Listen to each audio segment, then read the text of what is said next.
नमस्कार दोस्तों, कैसे हैं आप लोग। स्वागत है आपका हमारे YouTube चैनल एग्ज़ाम फोबिया में। जैसा कि आप लोग जानते हैं कि हमारे इस चैनल के माध्यम से हम लोग आगामी परीक्षाओं के मॉडल टेस्ट पेपरों को सॉल्व करते हैं और इन्हीं मॉडल टेस्ट पेपरों की सीरीज़ में हम लोग अभी RO के मॉडल टेस्ट पेपर तो सॉल्व कर ही रहे हैं, साथ ही IAS प्रिलिमिनरी एग्ज़ाम 2024 के लिए भी मॉडल टेस्ट पेपर सॉल्व कराने लगे हैं। तो इन्हीं मॉडल टेस्ट पेपरों की सीरीज़ में हम लोग दृष्टि IAS संस्थान के मॉडल टेस्ट पेपर देख रहे थे जो कि चल रहे हैं। और इन मॉडल टेस्ट पेपरों में हमने अब तक मॉडल टेस्ट संख्या 1 और मॉडल टेस्ट संख्या 2 सॉल्व कर ली है और इसका PDF आपको हमारे डिस्क्रिप्शन बॉक्स में टेलीग्राम का जो चैनल का लिंक दिया गया है उसके माध्यम से मिल सकता है। शेष मॉडल टेस्ट पेपर भी शीघ्र ही अपलोड कर दिए जाएंगे और जो आज हम लेके आए हैं मॉडल टेस्ट पेपर वो है हमारा दृष्टि IAS संस्थान का मॉडल टेस्ट संख्या 3। कौन सा है मित्रों? मॉडल टेस्ट संख्या 3। तो इस मॉडल टेस्ट पेपर में हम लोग देखते हैं कि क्या करना है। ठीक है, चलिए स्टार्ट करते हैं।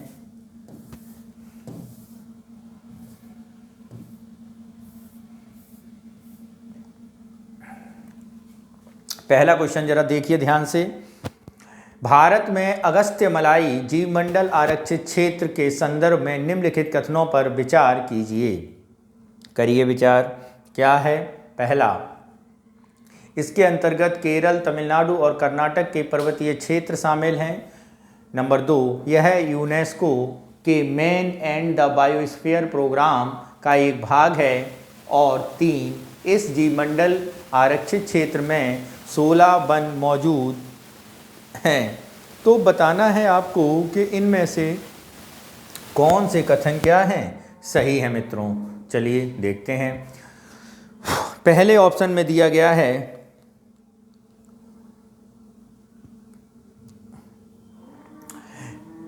क्या दिया गया है? केवल 1। बी में दिया गया है 2 और 3।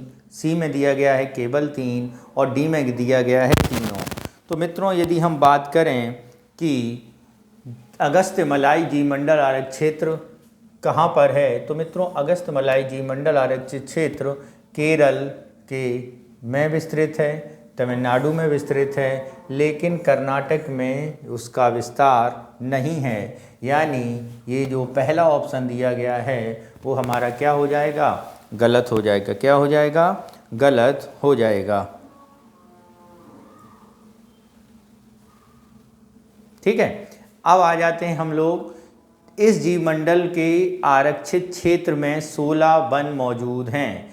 चूँकि ये जो जीवमंडल है, ये जो आपका क्षेत्र है अगस्त्यमलाई, ये हमारे वेस्टर्न घाट के अंतर्गत आता है और वेस्टर्न घाट जो है वो उष्णकटिबंधीय क्षेत्र यानी सब ट्रॉपिकल जोन में अवस्थित है और सब ट्रॉपिकल जोन में 16 वन पाए जाते हैं। यानी यहाँ पर भी 16 वन पाए जाएंगे। यानी जो ऑप्शन 3 है वो हमारा क्या हो जाएगा? सही हो जाएगा। और स्टेटमेंट 3। ठीक है,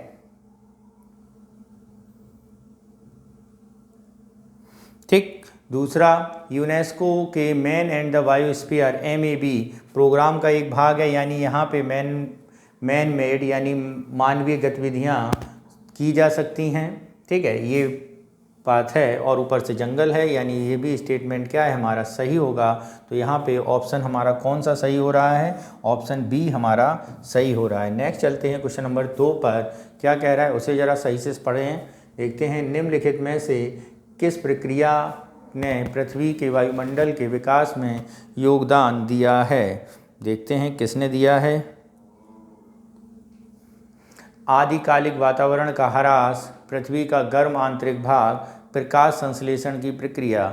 नीचे दिए गए विकल्पों में बताइए। केवल 1, 1 और 2, केवल 3, 1, 2 और 3। तो यहाँ पर यदि हम बात करें पृथ्वी पर जीवन के विकास में आदिकालिक वातावरण का ह्रास हुआ है वायुमंडल के विकास के योगदान में।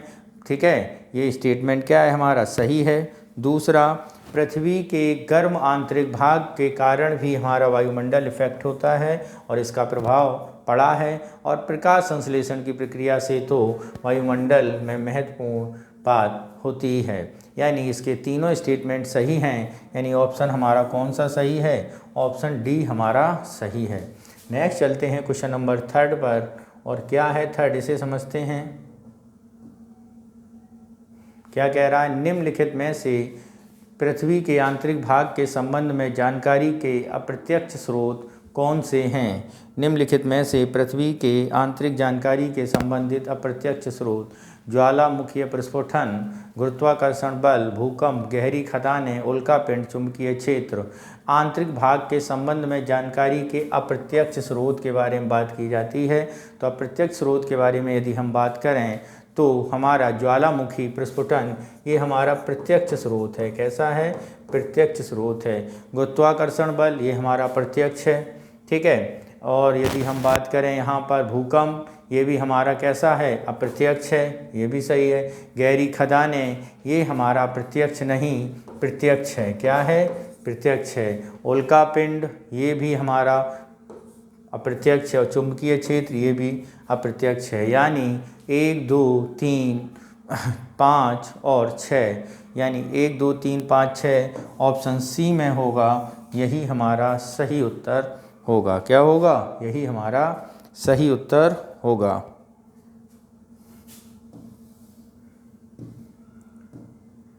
नेक्स्ट चलते हैं, क्या है ये, भूकंप तरंगों के संदर्भ में निम्नलिखित कथनों पर विचार कीजिए। धरातलीय तरंगें सबसे पहले भूकंपीय, लेखीय व अभिलेखित होती हैं। प्राथमिक तरंगें गैसीय, तरल और ठोस पदार्थों से प्रेरित होकर गुजरती हैं। तो यहाँ पे और स्टेटमेंट कौन सा है, धरातलीय तरंगें सबसे पहले भूकंप, लेखीय, अभिलेखित होती हैं। प्राथमिक तरंगें यानी प्राइमरी गैसीय, तरल, ठोस पदार्थों से होकर गुजरती हैं, ठीक है। यानी ये तो दोनों हमारे क्या हैं, सही हैं। तीसरा और कोई स्टेटमेंट है इसमें, द्वितीयक तरंगें केवल ठोस माध्यम से होकर गुजरती हैं, ठीक है, ओके। प्रकृति में धरातलीय तरंगें सबसे कम विनाशकारी होती हैं। इसमें से बताना है कौन सा कथन सही नहीं है। तो यहाँ पर यदि हम बात करें, सबसे पहले कौन सी तरंगें आती हैं, ठीक है, इसके बारे में बताना है। प्रकृति में सबसे ज़्यादा कम विनाशकारी धरातलीय तरंगें हैं, यानी एल तरंगें सबसे ज़्यादा विनाशकारी हैं। ये बात बिल्कुल गलत है। ये सबसे ज़्यादा हैं, कम नहीं हैं। क्या नहीं है, कम नहीं हैं, अधिक हैं ये, ठीक है। द्वितीयक तरंगें केवल ठोस माध्यम से होकर गुजरती हैं, ये बात बिल्कुल सही है। क्या है, बिल्कुल सही है। इसके अलावा धरातलीय तरंगें सबसे पहले भूकंप, लेखीय, अभिलेखित होती हैं, ये बात गलत है। जबकि गैसीय तरंगें तरल और ठोस माध्यम से गुजरती हैं, ये बात क्या है हमारी, ठीक है। तो यहाँ पे ज़रा देखें कौन सा ऑप्शन है हमारा, पहला और चौथा, यानी पहली बात गलत, ये बात हमारे सही होगी, यानी ऑप्शन सी हमारा सही होगा। नेक्स्ट चलते हैं, उष्णकटिबंधीय चक्रवात के संदर्भ में निम्नलिखित पर विचार कीजिए। उच्च दाब, उष्ण आर्द्र वायु, गुप्त ऊष्मा, कैरियोलिस बल, तीव्र ऊर्ध्वाधर पवन और 0 से 5 डिग्री अक्षांश। उष्णकटिबंधीय चक्रवात के निर्माण के लिए उपरोक्त में से कितनी स्थितियां आवश्यक हैं। केवल 3, केवल 4, केवल 5, सभी 6। तो यहाँ पर यदि हम बात करें कौन सी स्थितियां अनिवार्य हैं, तो उष्णकटिबंधीय चक्रवात के निर्माण में कौन कौन सी स्थितियां अनिवार्य हैं, इसके बारे में यदि हम देखें तो तीव्र कोरियोलिस बल ये क्या है, अनिवार्य है, ठीक है। 0 से 5 डिग्री अक्षांश ये भी अनिवार्य है। तीव्र ऊर्ध्वाधर वायु ये भी अनिवार्य है, ठीक है। इसके बाद अगर हम बात करें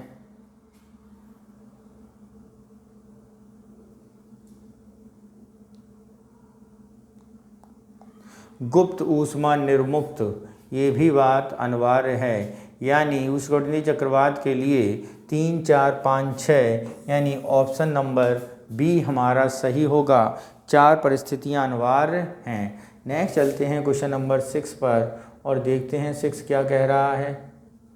सूखे के संदर्भ में निम्नलिखित कथनों पर विचार कीजिए। मौसम विज्ञान संबंधी सूखा तब उत्पन्न होता है जब विभिन्न भंडारों और जलाशयों जैसे जलभृतों, झीलों आदि में जल की उपलब्धता वर्षा से भरपाई की जा सकने वाली मात्रा से कम हो जाती है। जल विज्ञान भूमि संबंधी सूखा एक ऐसी स्थिति है जो लंबे समय से भरपाई की जा सकने वाली मात्रा जो लंबे समय तक अपर्याप्त वर्षा होती है। साथ ही समय और स्थान के साथ अनुमानुपातिक वितरण होता है। ठीक है, तो यहाँ पे यदि हम देखें तो कौन से कथन सही हैं, तो यहाँ पर अगर हम पढ़ें मौसम विज्ञान संबंधी सूखा तब उत्पन्न होता है जब विभिन्न भंडारों और जलाशयों जैसे जलभृतों झीलों जल की उपलब्धता वर्षा की भरपाई की जा सकती है। ये बात बिल्कुल गलत है। जल विज्ञान संबंधी सूखा एक ऐसी स्थिति जब लंबे समय तक अपर्याप्त वर्षा होती है तो एक ही स्थान पर अनुमानित होती है। ये भी बात क्या है, गलत है। यानी ऑप्शन डी हमारा सही होगा। एक भी स्टेटमेंट यहाँ पर सही नहीं है। नेक्स्ट क्या, निम्नलिखित युग्मों पर विचार कीजिए। स्थानीय पवन और राज्य, आम्र वर्षा कर्नाटक में, फूलों की बौछार केरला में, बारदौली छीड़ा असम में। तो यहाँ पे अगर हम देखें कौन से सही सुमेलित हैं इसके बारे में बताना है। आम्र वर्षा की अगर हम बात करें तो आम्र वर्षा ग्रीष्म ऋतु में कर्नाटक व केरल में प्रायः पूर्व मानसूनी वर्षा होती है। ये बात बिल्कुल सही है। ठीक है, फूलों की बौछार के बारे में अगर हम बात करें, फूलों की बौछार केरल के निकटवर्ती होती है। ये भी बात बिल्कुल सही है। बारदौली छीड़ा की अगर हम बात करें तो बारदौली छीड़ा असम में होने वाली वर्षा को बारदौली छीड़ा कहा जाता है। पंजाब में होने वाली वर्षा को इसे काल वैसाखी कहते हैं। उपरोक्त में से कितने युग्म सही सुमेलित हैं, तो उपरोक्त में से सभी तीनों युग्म सही क्या हैं, सुमेलित हैं। ऑप्शन क्या हो जाएगा, सी हमारा ऑप्शन सही हो जाएगा। अगला क्वेश्चन देखते हैं, क्वेश्चन नंबर 8।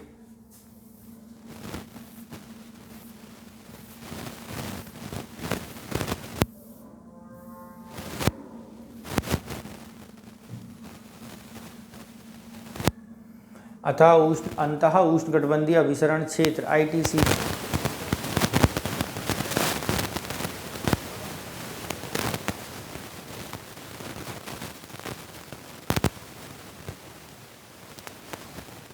पश्चिमी पवनों का भारतीय उपमहाद्वीप की ओर आकर्षित करता है। ठीक है, नेक्स्ट है थर्ड नंबर। शीत ऋतु में इसके परिणाम स्वरूप पवन का रुख उत्तर पूर्व से दक्षिण और दक्षिण पश्चिम से की ओर मुड़ जाता है।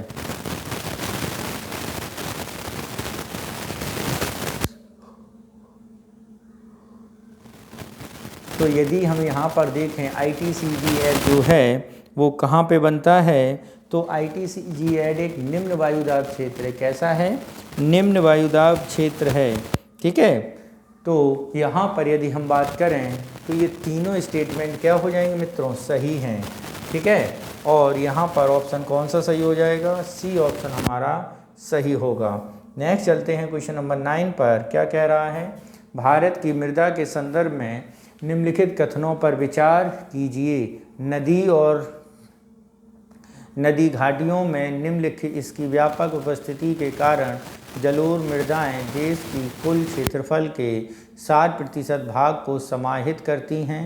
2. काली मृदा का विकास ज्वालामुखीय चट्टानों के अपक्षय से हुआ है। 3. लाल मृदा दक्कन पठार के पूर्वी और दक्षिणी भाग में कम वर्षा वाले क्षेत्रों में क्रिस्टलीय आग्नेय चट्टानों पर विकसित होती है। उपरोक्त में से कितने कथन सही हैं, ए केवल 1, बी केवल 2, सी सभी 3 और डी कोई भी नहीं।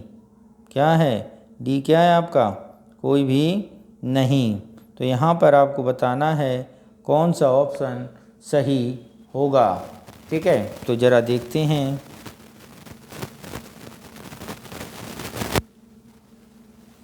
ठीक, तो क्या कह रहा है, नदी और नदी घाटियों में व्यापक उपस्थिति के कारण जलोढ़ मृदाएं देश के कुल क्षेत्रफल में 60% भाग में समाहित हैं। कितने में, 60%, 60% भाग में समाहित हैं। तो नदी और नदी घाटियों से व्यापक उपस्थिति के कारण जलोढ़ मृदाएं देश के कुल क्षेत्रफल के 60%, ये बात क्या है, बिल्कुल गलत है। नेक्स्ट, काली मृदा का विकास ज्वालामुखी चट्टानों से, ये बात बिल्कुल सही है। लाल मृदा दक्कन के पठार पूर्वी दक्षिणी भाग में कम वर्षा वाले क्षेत्रों में, ये भी बात बिल्कुल सही है। यानी 2 और 3 सही हैं। ऑप्शन बी हमारा क्या होगा, सही हो जाएगा। केवल 2,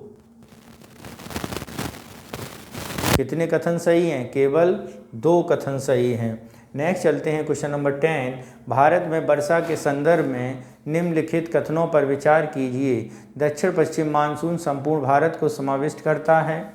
इस मौसम में किसी भी स्थान पर सूखा नहीं पड़ता। भारत में शीत ऋतु में वर्षा नहीं होती है। 3, मानसून की अवधि में वर्षा रहित अंतराल को वर्षा अंतराल के रूप में जाना जाता है और वर्षा में अंतराल चक्रवर्ती अवदावों से संबंधित होता है। तो बताना है इसमें कौन से कथन सही हैं।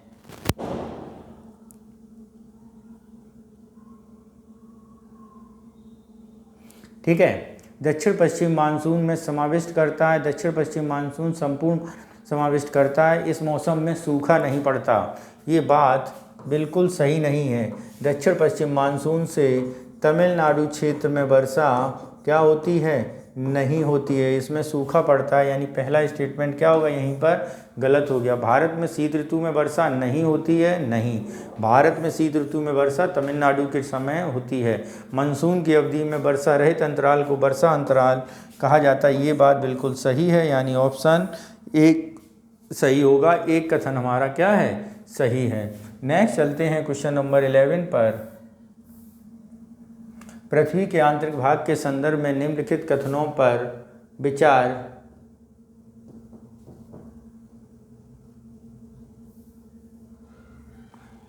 कीजिए। पहला, दुर्बलता मंडल सहित भूप्रपटी और मेंटल की सबसे ऊपरी परत को जाता है, क्या कहा जाता है, स्थल मंडल कहा जाता है। पृथ्वी का क्रोड लगभग 2900 किलोमीटर की गहराई से आगे प्रारंभ होता है, जो उच्च घनत्व के कारण पूरी तरह से ठोस अवस्था में है। तो आपको बताना है कौन सा कथन इसमें सही है। पहला, केवल 2, 1 और 2 दोनों, या ना 1 ना 2। तो दुर्बलता मंडल सहित भूप्रपटी और मेंटल की सबसे ऊपरी परत को स्थल मंडल कहा जाता है। क्या कहा जाता है, सबसे बाहरी परत भूप्रपटी होती है, जिसमें ठोस चट्टानों से उसका निर्माण हुआ है। यानी ये बात जो बोली गई है, ये बात क्या हो जाएगी, ये बात हमारी गलत हो जाएगी। क्या हो जाएगी, गलत हो जाएगी, क्योंकि स्थल मंडल वह परत है जो भूप्रपटी और मेंटल में सबसे ऊपरी ठोस भाग में बनी है। इसकी मोटाई 10 से 200 किलोमीटर है। इसमें दुर्बलतम मंडल जो है वो शामिल नहीं होता है, यानी दुर्बलतम मंडल नहीं होगा। पृथ्वी के क्रोड का भाग 2900 किलोमीटर गहराई से आगे है। ठीक है, तो 2900 किलोमीटर गहराई से आगे नहीं, इतना ही है, यानी ये भी स्टेटमेंट गलत हो गया। यानी दोनों के दोनों एक भी सही हैं, नहीं हैं, यानी डी ऑप्शन हमारा सही होगा। एक भी स्टेटमेंट सही नहीं है। नेक्स्ट चलते हैं क्वेश्चन नंबर 12। भारत में ज्वालामुखी प्रस्फुटन के निम्नलिखित कथनों पर विचार कीजिए। प्रायद्वीपीय भारत का दक्कन ट्रैप बेसाल्ट प्रभाव क्षेत्र का एक उदाहरण है। बैरन द्वीप भारत का एकमात्र ज्वालामुखी द्वीप है। हिंद महासागर के मध्य महासागरीय कटक ज्वालामुखियों से रहित है। उपरोक्त में से कितने कथन सही हैं? केवल 1, केवल 2, सभी 3 और कोई भी नहीं।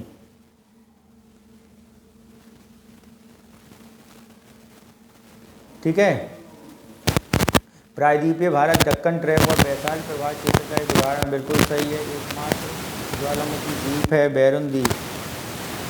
हिंद महासागर के मध्य महासागरीय ज्वालामुखियों से रहित हैं। ये अगर हम बात करें कि कौन सा द्वीप किसके लिए जाना जाता है, तो मित्रों बात हो जाएगी दक्कन ट्रैप जो महाराष्ट्र में है, अधिकांश पठार को कवर करता है। ठीक है, तो ये बात जो बोली है वो बात क्या है, बिल्कुल सही है। 68 किलोमीटर क्षेत्र नारकोंडम मूलतः ज्वालामुखी द्वीप है, ठीक है, जो बंगाल की खाड़ी में अंडमान द्वीप समूह के पोर्ट ब्लेयर से किलोमीटर पूर्व में स्थित है, ठीक है। तो यहाँ पर यदि हम बात करें कहाँ सक्रिय ज्वालामुखी थे, ठीक। तो यहाँ पर यदि हम बात करें पहला स्टेटमेंट क्या हो जाएगा हमारा, सही हो जाएगा, ठीक है। दूसरे स्टेटमेंट के बारे में बात करें तो दूसरा स्टेटमेंट भी हमारा क्या, बिल्कुल गलत है। नेक्स्ट है हिंद महासागर के मध्य सागरीय कटक ज्वालामुखियों से रहित हैं। हिंद महासागर कटक ज्वालामुखियों से रहित है, ये भी बात बिल्कुल गलत है, केवल एक सही है, यानी ऑप्शन ए हमारा सही हो जाएगा। नेक्स्ट चलते हैं क्वेश्चन नंबर 13। मैग्मा सामग्री का एक बड़ा पिंड है जो भूपर्पटी की अधिक गहराई में ठंडा होकर बड़े गुंबदों के रूप में विकसित होता है। वे आच्छादन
क्या कह रहा है ये उसे समझिए। ये कह रहा है आपको कि भारतीय दर्शन के जो कथन है दोनों सही हैं, जैसे जो पहले दिया गया सही करता है, दो और एक नहीं सही, दो करते हैं जैसे नहीं करता है, एक और दो, एक और दो, एक करते हैं तो जीवन में तो यहाँ पर आपको बताना है कि सही है गलत है, गलत नहीं है। यहाँ पर कथन एक और दो दोनों सही है, लेकिन व्याख्या नहीं करता है, क्या हो जाएगा ये ऑप्शन हमारा चलते हैं एक होगा पर क्या कीजिए अबकारी परिणाम जानकारी होती है, जानकारी अबकारी पर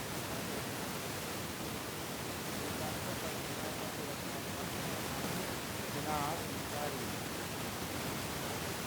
ठीक है। तो यहाँ पे बताना है कौन सा कथन सही है। अबकारी पर जानकारी अबकारी पर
हो जाएंगे।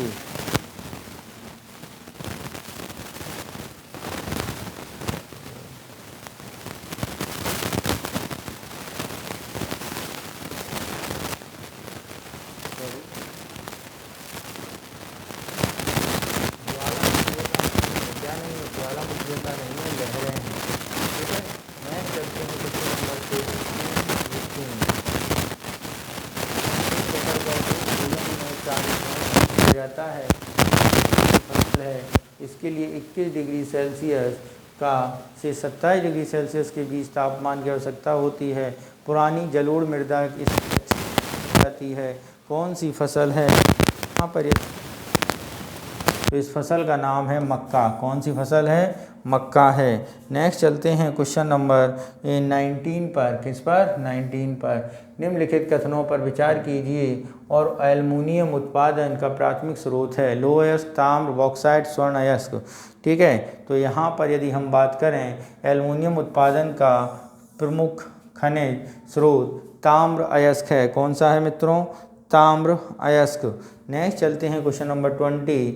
मोढेरा सूर्य मंदिर के संदर्भ में निम्नलिखित कथनों पर विचार कीजिए। इसे मारू गुर्जर स्थापत्य शैली में निर्मित किया गया है।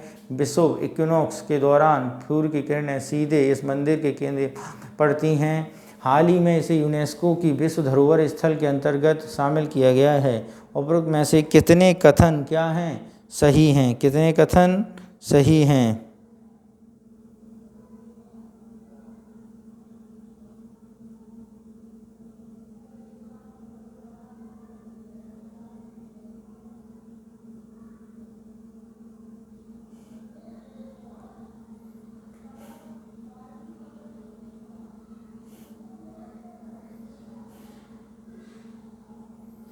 ठीक है, तो इसमें बताने हैं कौन से कथन हमारे क्या हैं?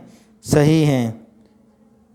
ठीक है, इसे यूनेस्को की विश्व धरोहर स्थल के अंतर्गत शामिल किया गया, ये बात गलत है, जबकि ये दोनों बातें बिल्कुल सही हैं। यानी केवल 2 कथन हमारे क्या हो जाएंगे?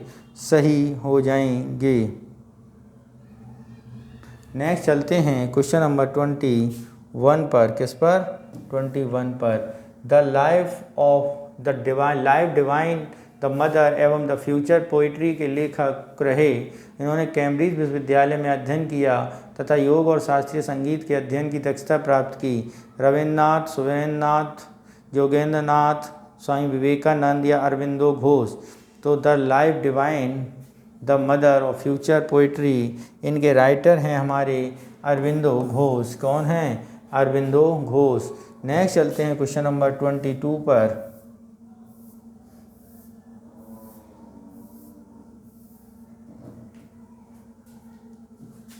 निम्नलिखित कथनों पर विचार कीजिए। क्या हैं? श्रीनिवास रामानुजन की स्मृति में 22 दिसंबर को राष्ट्रीय गणित दिवस के रूप में मनाया जाता है।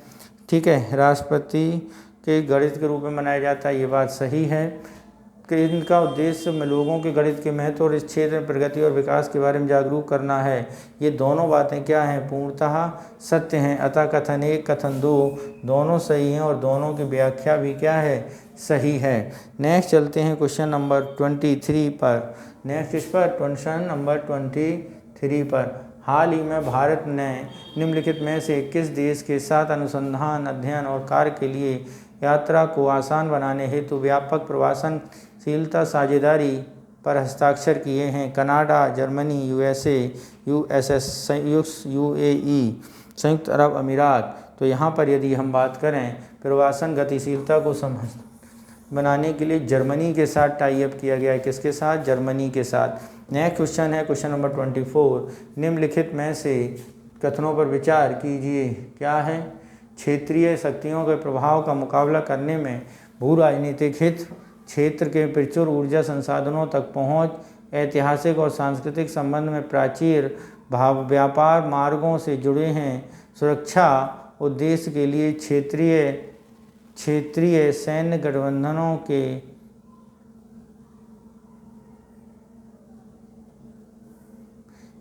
ठीक है, तो उपरोक्त में से कौन से कथन सही हैं?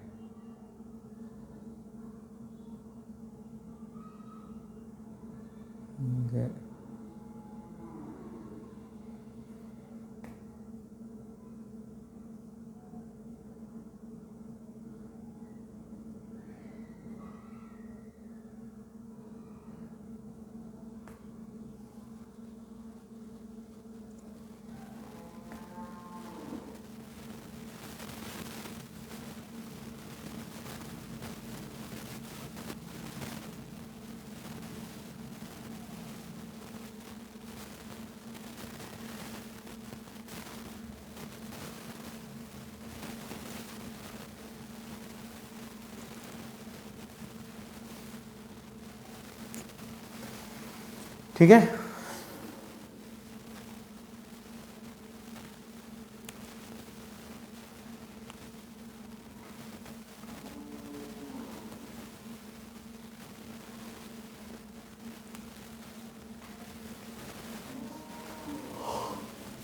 मुकाबला करने में भू राजनीतिक हित है, ये बात बिल्कुल सही है। क्षेत्रीय प्रचुर ऊर्जा संसाधन, ये भी बात सही है। ऐतिहासिक और सांस्कृतिक संबंध में से जुड़े हुए हैं, ये भी बात सही है। और सुरक्षा उद्देश्य के लिए क्षेत्रीय सैन्य गठबंधनों की भागीदारी, ये बात गलत है। तो कितने सही हैं? 3 सही हैं। ऑप्शन क्या है?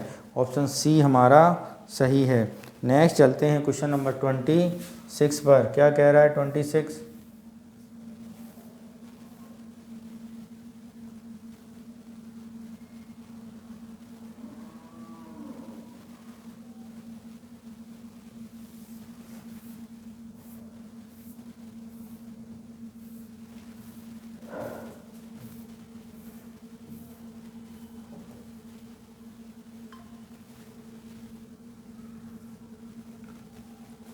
अंतर्राष्ट्रीय श्रम संगठन ILO के संदर्भ में निम्नलिखित कथनों पर विचार कीजिए। इसकी स्थापना 1945 में वर्साय संधि द्वारा संयुक्त राष्ट्र के एक संबद्ध एजेंसी के रूप में की गई थी। किसके रूप में की गई थी? एक एजेंसी के रूप में। और कब? 1945। ये बात बिल्कुल गलत है। 1919 में की गई थी ILO की स्थापना। ठीक है। दूसरा है, यह सरकार नियुक्त कर्मचारी प्रतिनिधियों वाली त्रिपक्षीय एजेंसी है। ठीक, ये बात क्या है? बिल्कुल सही है। और वर्तमान समय में इसके सदस्य कितने हैं? 187 देश। World economic and social outlook social dialogue report इससे प्रकाशित होती है। ये भी बात बिल्कुल सही है। यानी 2 और 3 सही हैं। तो कितने कथन सही हैं? 2 कथन सही हैं। ऑप्शन बी हमारा क्या हो जाएगा? सही हो जाएगा। नेक्स्ट चलते हैं क्वेश्चन नंबर 26 पर।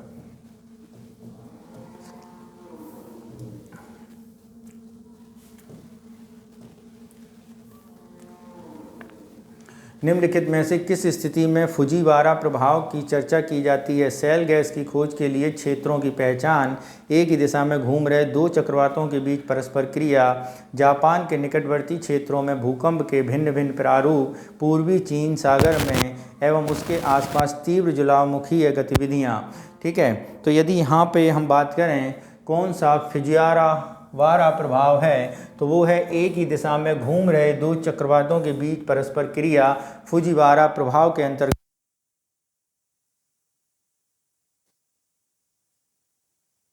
कारागार और उसमें निरुद्ध व्यक्ति भारत के संविधान की 7वीं अनुसूची की सूची 3 के अंतर्गत एक समवर्ती विषय है। निःशुल्क विधिक सहायता या निःशुल्क विधिक सेवा का अधिकार संविधान द्वारा प्रदत्त एक गारंटीकृत मूल अधिकार है। तो आपको बताना है इसमें से कौन से कथन सही हैं। निःशुल्क विधिक सहायता, निःशुल्क विधिक सेवा अधिकार संविधान द्वारा प्रदत्त गारंटीकृत मूल अधिकार हैं। कारागार निरुद्ध व्यक्ति को संविधान की अनुसूची 3 के अंतर्गत समवर्ती विषय में रखा गया है। ये बात क्या है? हमारी गलत है। क्या है ये गलत है। ये समवर्ती सूची में नहीं, ये आपका राज्य सूची का विषय है। क्या? राज्य सूची के विषय 2 में रखा गया है। ठीक है, पहली बात। ठीक है। और निःशुल्क विधिक सहायता, विधिक सेवा अधिकार संविधान द्वारा प्रदत्त एक गारंटीकृत बात है। तो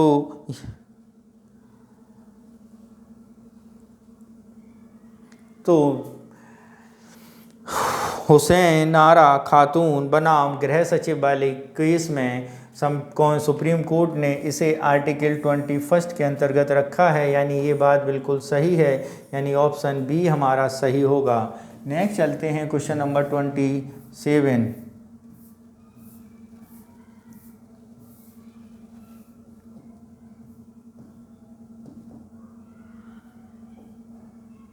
निम्नलिखित कथनों पर विचार कीजिए। परमाणु ऊर्जा भारत के लिए विद्युत का 5वां सबसे बड़ा स्रोत है। भारतीय परमाणु ऊर्जा निगम NPCIL देश में परमाणु ऊर्जा संयंत्रों की अधिकल्पना, निर्माण, प्रवर्तन और संचालन के लिए जिम्मेदार है। थोरियम को भविष्य का परमाणु ईंधन माना जाता है। उपरोक्त में से कितने कथन सही हैं? अगर हम बात करें उपरोक्त में से भारतीय परमाणु ऊर्जा 5वां सबसे बड़ा स्रोत है, ये बात बिल्कुल सही है। परमाणु, भारतीय परमाणु NPCL देश में परमाणु ऊर्जा विकल्पना निर्माण प्रवर्तन, ये भी करता है, ये भी सही है। थोरियम को भविष्य का ईंधन कहा जाता है, ये भी सही है, यानी ऑप्शन सी हमारा सही होगा। नेक्स्ट चलते हैं क्वेश्चन नंबर 29। समुद्रयान मिशन के संदर्भ में निम्नलिखित कथनों पर विचार कीजिए। करिए विचार। क्या है इसका उद्देश्य? व्यक्तियों को महासागर में 10,000 फीट की गहराई तक भेजना है। यह भारत का पहला द्वितीय मानवयुक्त महासागर मिशन और डीप ओशन मिशन का हिस्सा है। तीसरा, इसे विज्ञान एवं प्रौद्योगिकी मंत्रालय के तथा पर्यावरण, वन और जलवायु मंत्रालय द्वारा संयुक्त रूप से कार्यान्वित किया जा रहा है। उपरोक्त में से बताना है कितने कथन सही हैं। तो मित्रों, यदि हम बात करें समुद्रयान मिशन का, क्या बात की गई है? महासागर में 10,000 मीटर। तो मित्रों, ये 10,000 मीटर नहीं, इसके मीटर की संख्या बताई जाती है कि 6,000 मीटर तक जाना है। तो ऑप्शन 1 हमारा क्या हो जाएगा? गलत हो जाएगा। ठीक है, नेक्स्ट चलते हैं कुछ पॉइंट नंबर 2 पर। पॉइंट नंबर 2 क्या कह रहा है?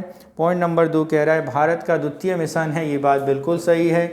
मिशन विज्ञान प्रौद्योगिकी संयुक्त मंत्रालय द्वारा, ये भी बात बिल्कुल सही है। तो यह विज्ञान मंत्रालय द्वारा, किसके द्वारा? पृथ्वी एवं विज्ञान मंत्रालय द्वारा किया जा रहा है। किसके द्वारा? पृथ्वी एवं विज्ञान मंत्रालय द्वारा, यानी तीसरा गलत है, दूसरा ही सही है। ऑप्शन नंबर 2 हमारा सही होगा। ठीक है, नेक्स्ट क्वेश्चन देखते हैं। क्वेश्चन है हमारा क्वेश्चन नंबर 30। किलोनोवा निम्नलिखित में से किस घटना को सर्वोत्तम रूप से संदर्भित करता है? ये विशाल तारे हैं जो सुपरनोवा में विस्फोट करते हैं, इससे तीव्र ऊर्जा विमुक्त होती है।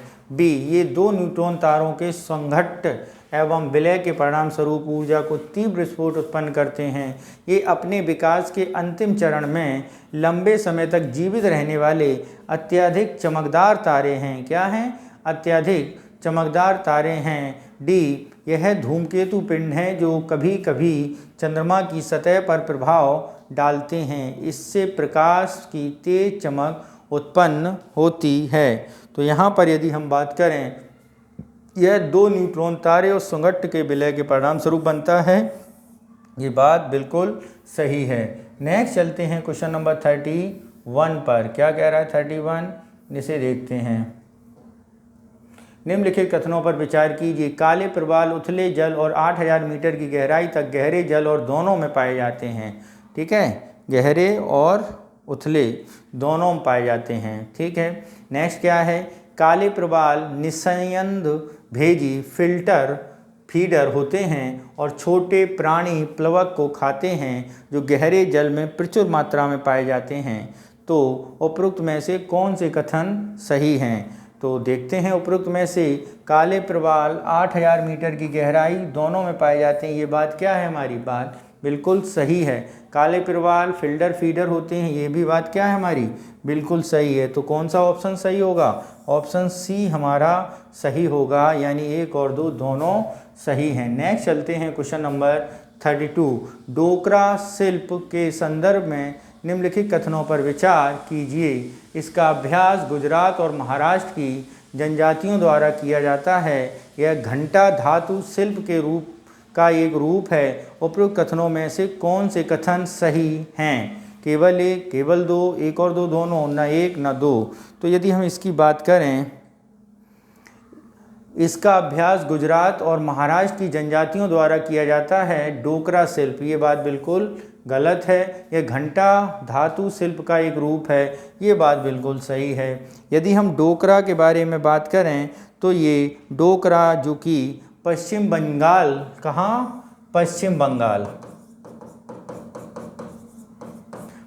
बंगाल को इसे GI टैग भी दिया गया है, यानी ऑप्शन कौन सा सही है? ऑप्शन बी हमारा सही है। नेक्स्ट चलते हैं क्वेश्चन नंबर 33 पर। क्या कह रहा है उसे समझिए। 33 कह रहा है हम लोगों से कि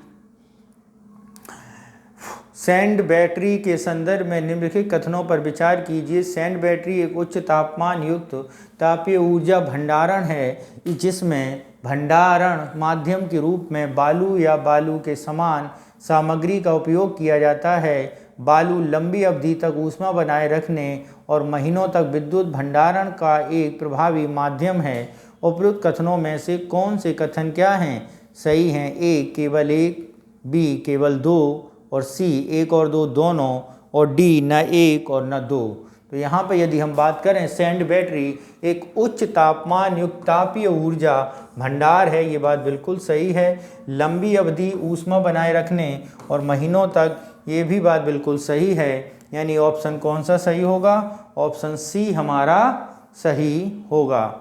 नेक्स्ट चलते हैं क्वेश्चन नंबर 34 पर। क्या कह रहा है 34, उसे समझिए।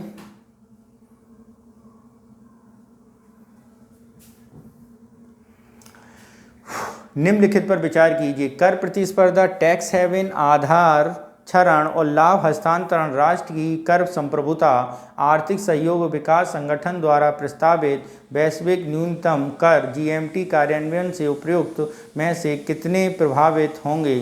केवल एक, केवल दो, केवल तीन, सभी चार। तो यहाँ पर यदि हम बात करें तो ये सब के सब क्या होंगे? जीएमटी वैश्विक न्यूनतम कर से प्रभावित होंगे। यानी ऑप्शन डी हमारा बिल्कुल सही होगा। नेक्स्ट चलते हैं क्वेश्चन नंबर 35 पर।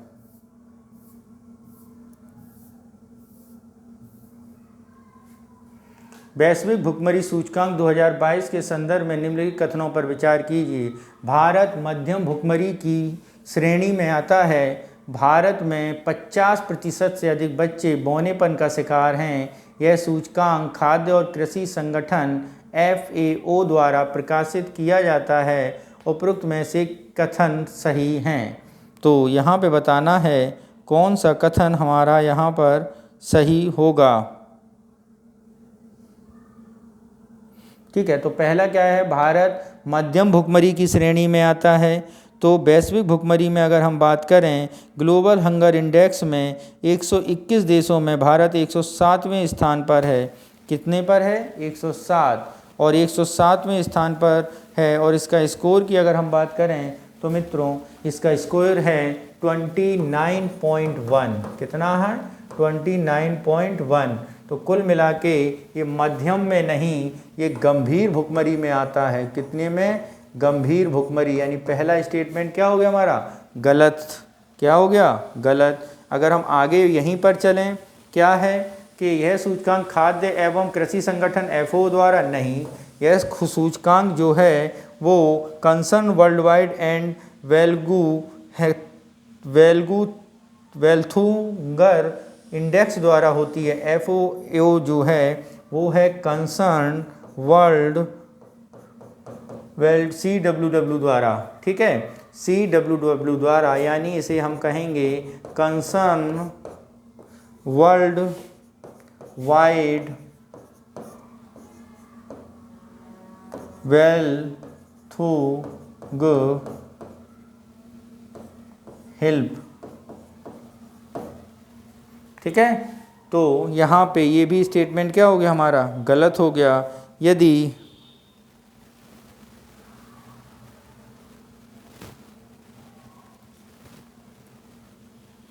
ठीक, तो यहाँ पे 50% से नहीं, यहाँ पे 35.5% हमारे किससे पीड़ित हैं? बौनेपन से। यानी ये भी स्टेटमेंट क्या हो गया? गलत हो गया। यानी ऑप्शन कौन सा सही हो गया? डी ऑप्शन हमारा सही हो गया। नेक्स्ट चलते हैं question number 36। Central bank digital currency CBDC अथवा ई रूपी के संदर्भ में निम्नलिखित कथनों पर विचार कीजिए। क्या करना है? निम्नलिखित कथनों पर विचार कीजिए। क्या है सर विचार करना? यह एक प्रतिस्थापन योग्य विधिक निविदा है जिसके लिए धारकों के पास बैंक खाता होना आवश्यक नहीं है। इसे खुदरा और थोक दो व्यापक श्रेणियों में विभाजित किया गया है। यह फिएट करेंसी के साथ 1-to-1 विनिमय योग्य है। तो उपरोक्त में से कितने कथन सही हैं? केवल एक, केवल दो, सभी तीन, कोई भी नहीं। तो यहाँ पर यदि हम बात करें, ये तीनों कथन क्या हैं? हमारे सही हैं। यानी ऑप्शन कौन सा होगा? सी हमारा सही होगा। नेक्स्ट चलते हैं क्वेश्चन नंबर 37। PM स्वनिधि योजना निम्नलिखित कब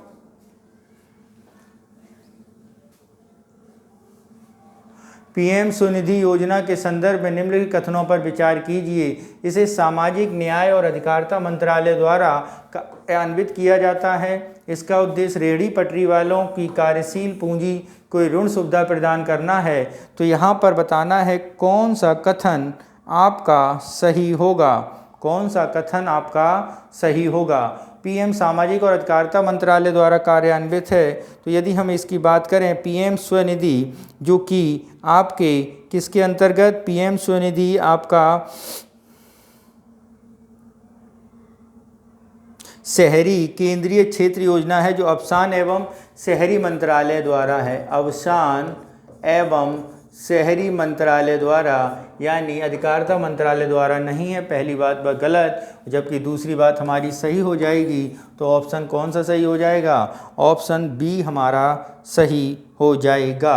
नेक्स्ट चलते हैं क्वेश्चन नंबर 38 पर।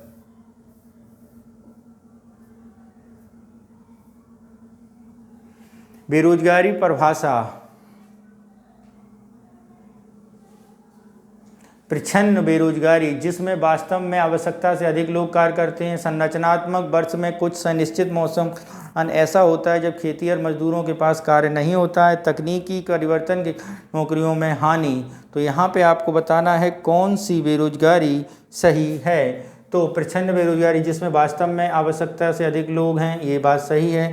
संरचनात्मक बेरोजगारी की बात करें तो वर्ष के कुछ मौसमों में दौरान, तो ये बात गलत है। संरचनात्मक बेरोजगारी की अगर हम बात करें तो इस प्रकार की बेरोजगारी कौन सी बेरोजगारी होती है, इसे कहा जाता है मौसमी बेरोजगारी। किसे, इसे मौसमी बेरोजगारी। जबकि संरचनात्मक बेरोजगारी बाजार में उपलब्ध नौकरियों और श्रमिकों को कौशल के बीच असंतुलन होने को संरचनात्मक बेरोजगारी कहते हैं। ठीक है, तो दूसरा हमारा क्या हो गया, गलत हो गया। ठीक, नेक्स्ट है हमारा तकनीकी परिवर्तन के कारण नौकरियों की हानि। ये बात बिल्कुल सही है, यानी दो कथन सही हैं। तो ऑप्शन कौन सा सही होगा, सी ऑप्शन हमारा सही होगा। नेक्स्ट चलते हैं क्वेश्चन नंबर 39। क्या कह रहा है 39, उसे समझते हैं। हाल ही में समाचार पत्रों में देखी गई मेइजोट्रोपिस पैलेटा फेट्रिलॉरिया सिरहोसा ड्रैक्टाइलाइजा हेटागिरिया संबंधित है। पश्चिमी घाट में खोजी गई मेढक की नई प्रजाति, हिमालय में पाई जाने वाली पौधों की प्रजाति जिन्हें IUCN रेड लिस्ट में शामिल किया गया है। वानर प्रजातियां CITES परिशिष्ट 2 में शामिल किया गया है, या अंतरिक्ष में पाए जाने वाले सूक्ष्म जीव। तो यहाँ पर यदि हम बात करें कौन सा ऑप्शन सही है, तो यहाँ पर हिमालय में पाई जाने वाली पौधों की प्रजातियाँ जिन्हें IUCN लिस्ट में शामिल किया गया है, ऑप्शन बी सही होगा। नेक्स्ट चलते हैं क्वेश्चन नंबर 40 पर। क्या कह रहा है 40, राष्ट्रीय खाद्य सुरक्षा अधिनियम NFSA 2013 के संदर्भ में निम्नलिखित कथनों पर विचार कीजिए। यह अधिनियम विधिक रूप से सभी भारतीय नागरिकों को लक्षित करते हुए सार्वजनिक वितरण प्रणाली के अंतर्गत सब्सिडी युक्त खाद्यान्न प्राप्त करने का अधिकार देता है। केंद्र और राज्य सरकारें संयुक्त रूप से अधिनियम के अंतर्गत जिम्मेदारियों को संभालती हैं। तो यहाँ पर यदि हम बात करें कौन सा कथन सही होगा, तो यह अधिनियम विधिक रूप से सभी नागरिकों को लक्षित रूप से सार्वजनिक वितरण प्रणाली के अंतर्गत सब्सिडी युक्त खाद्य प्रदान करने की बात करता है। ये बात क्या है, गलत है, क्योंकि सभी भारतीय नागरिकों के लिए ये उपलब्ध नहीं है। शहर गांव में अगर हम बात करें तो 75% और शहर में बात करें तो 50% आबादी को उपलब्ध है, जबकि बी ऑप्शन हमारा बिल्कुल सही है। तो ऑप्शन कौन सा सही होगा, बी ऑप्शन हमारा ही सही होगा। नेक्स्ट चलते हैं क्वेश्चन नंबर 41 पर।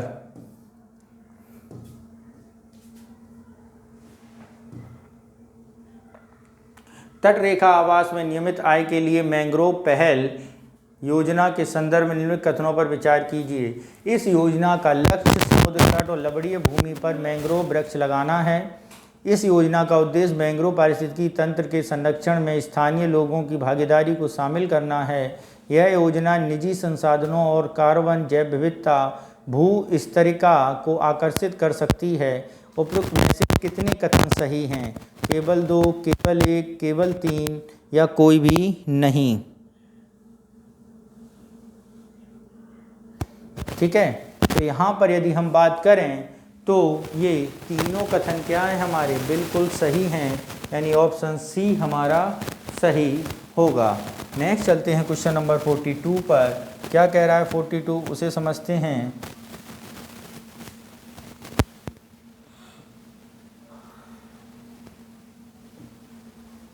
वायु प्रदूषण में वैश्विक विश्व बैंक की रिपोर्ट के संदर्भ में एयरसेट संबंधित है। क्या एयरसेट संबंधित है? सामान्य भौगोलिक क्षेत्र जहां प्रदूषक अवरुद्ध हो जाते हैं जिससे सभी के लिए समान वायु गुणवत्ता का निर्माण होता हो।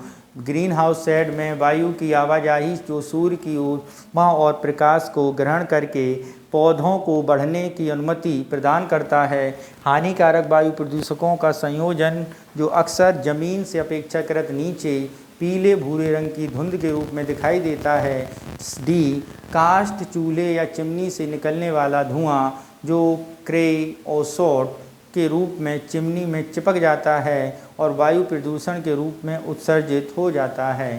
तो यहाँ पर यदि हम बात करें तो कौन सा ऑप्शन सही होगा? ऑप्शन ए हमारा सही होगा। नेक्स्ट क्वेश्चन देखते हैं। क्वेश्चन नंबर 43 को। क्या कह रहा है 43, उसे समझते हैं। वैश्विक जल संसाधन स्थिति रिपोर्ट 2021 निम्नलिखित में से किसके द्वारा जारी की जाती है? तो यदि हम बात करें क्वेश्चन नंबर 43 पर, संयुक्त राष्ट्र पर्यावरण कार्यक्रम, विश्व मौसम विभाग संगठन, विश्व स्वास्थ्य संसाधन और विश्व आर्थिक मंच। तो ये किया जाता है विश्व मौसम विज्ञान संगठन द्वारा। किसके द्वारा? विश्व मौसम विज्ञान संगठन द्वारा। नेक्स्ट क्वेश्चन है क्वेश्चन नंबर 44। क्या कह रहा है 44, उसे समझिए। काली मृदा के संदर्भ में कथनों पर विचार कीजिए। काली मृदा की वैश्विक स्थिति रिपोर्ट खाद्य और कृषि संगठन द्वारा जारी की जाती है। इस मृदा में कार्बन स्टॉक का ह्रास हो रहा है। इसमें नाइट्रोजन और फास्फोरस प्रचुर मात्रा में होता है किंतु आयरन, कैल्शियम और पोटेशियम की कमी होती है। उपरोक्त में से कितने कथन सही हैं? केवल एक, केवल दो, सभी तीन, कोई भी नहीं। तो यहाँ पर यदि हम बात करें कितने कथन सही हैं और कितने गलत, तो सबसे पहला कथन क्या कह रहा है? काली मृदा की वैश्विक स्थिति रिपोर्ट खाद्य और कृषि संगठन द्वारा जारी की जाती है। ये कथन मित्रों जो है वो पूर्णतः सही है, क्योंकि FAO ने विश्व मृदा दिवस यानी 5 दिसंबर को काली मृदा पर अपनी पहली वैश्विक रिपोर्ट प्रस्तुत की थी जिसमें ये जारी की गई थी। अच्छा, नंबर सेकंड कथन देखते हैं हम लोग। सेकंड कथन क्या कह रहा है? इस मृदा में कार्बन स्टॉक का ह्रास हो रहा है, कार्बन का। ये बात भी बिल्कुल सही है, इसमें इसका ह्रास हो रहा है। ठीक है। तो इस तरह दूसरी बात करें, इसमें नाइट्रोजन फास्फोरस की प्रचुर मात्रा होती है जबकि आयरन, कैल्शियम, पोटेशियम की कमी होती है। तो यहाँ पे जो काली मृदा की बात करें तो नाइट्रोजन फास्फोरस इसकी तो कमी होती है जबकि आयरन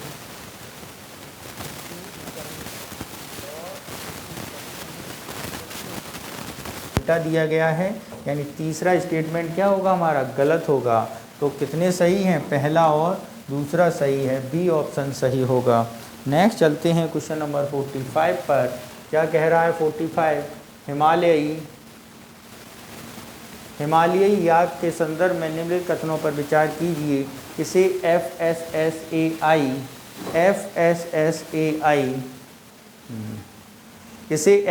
हिमालय याक के संदर्भ में निम्नलिखित कथनों पर विचार कीजिए, कराइए विचार। इसे FSSAI द्वारा खाद्य पशु घोषित किया गया है। ये तिब्बती पठार का एक स्थानिक प्रजाति है। उपरोक्त कथनों में से कौन से सही हैं? केवल एक, केवल दो, एक और दो, दोनों, ना एक ना दो। तो यहाँ पर यदि हम बात करें तो ये दोनों कथन क्या हैं हमारे? बिल्कुल सही हैं, यानी सी ऑप्शन हमारा सही होगा। नेक्स्ट चलते हैं क्वेश्चन नंबर 46 पर। क्या कह रहा है 46? मीथेन के संदर्भ में निम्न कथनों पर विचार कीजिए। यह सबसे जटिल हाइड्रोकार्बन है।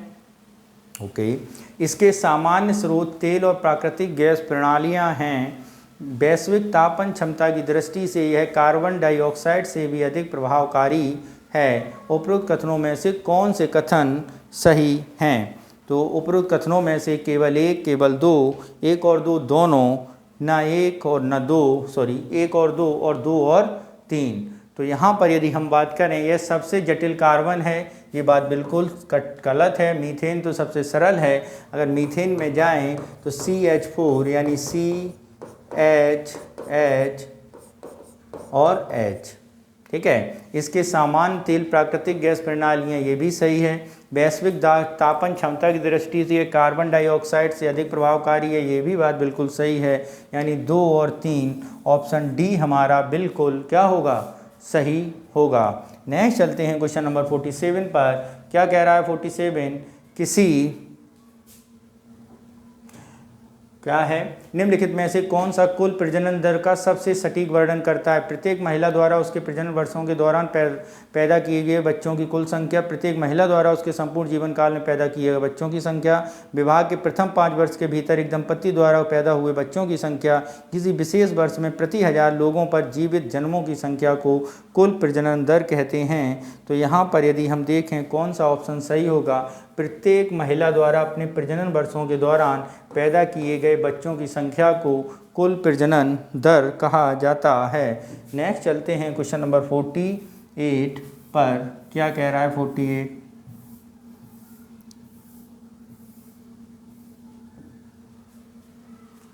निम्नलिखित विवरण कीजिए। Global important agriculture heritage system GIAHS, codex elementary commission, खाद्य और कृषि के लिए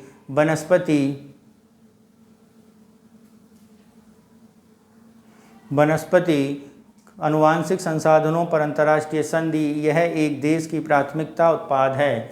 क्या है? उपरोक्त में से कितनी खाद्य एवं कृषि संगठन की पहलें हैं? ठीक है, तो यदि हम कृषि संगठन की पहलों के बारे में बात करें तो globally important agriculture heritage system F खाद्य संगठन का ही है। कोडेक्स एलिमेंट्री कमीशन, ये भी खाद्य संगठन का है। खाद्य और कृषि के लिए वनस्पति का अनुवांशिक संसाधन, ये भी इसी का है। और एक देश की प्राथमिक उत्पादन, ये भी FAO का ही है। यानी सारे के सारी बातें बिल्कुल सही हैं। ऑप्शन डी हमारा बिल्कुल सही होगा। नेक्स्ट चलते हैं क्वेश्चन नंबर 49।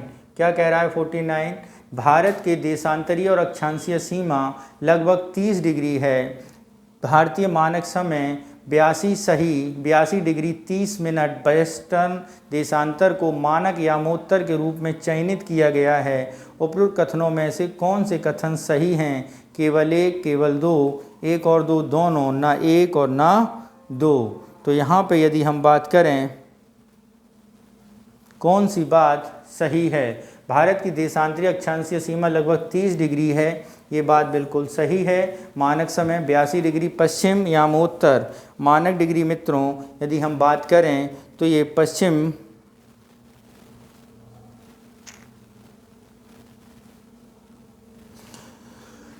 यामो देशांतर नहीं, ये है आपका पूर्वी देशांतर। यानी ऑप्शन बी जो स्टेटमेंट है वो गलत है। कौन सा कथन सही है? केवल एक कथन सही है। नेक्स्ट चलते हैं क्वेश्चन नंबर 50 पर। क्या कह रहा है? प्रायद्वीपीय भारत का निर्माण मूलतः प्राचीन पट्टितास और ग्रेनाइटों से हुआ है। उत्तर पूर्व में मेघालय पठार और पश्चिम में राजस्थान प्रायद्वीपीय खंड के ही विस्तार हैं। उपरोक्त कथनों में से कौन से सही हैं? तो ये बताने हैं उपरोक्त में से कौन से कथन सही हैं। प्रायद्वीपीय मूलतः प्राचीन पट्टी ग्रेनाइट से हुआ, सही है। उत्तर पूर्व मेघालय पठार, पश्चिम में राजस्थान, ये भी बात बिल्कुल सही है।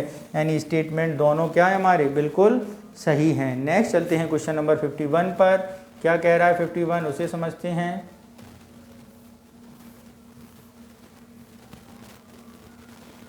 हिमालय यव संदर्भ में निम्न विचार कीजिए। यह हिमालय क्षेत्र का स्थानिक पर्णपाती वृक्ष है। इसकी खेती मुख्य रूप से इसके लिए की जाती है जिसका उपयोग पारंपरिक हिमालयी व्यंजनों के लिए किया जाता है।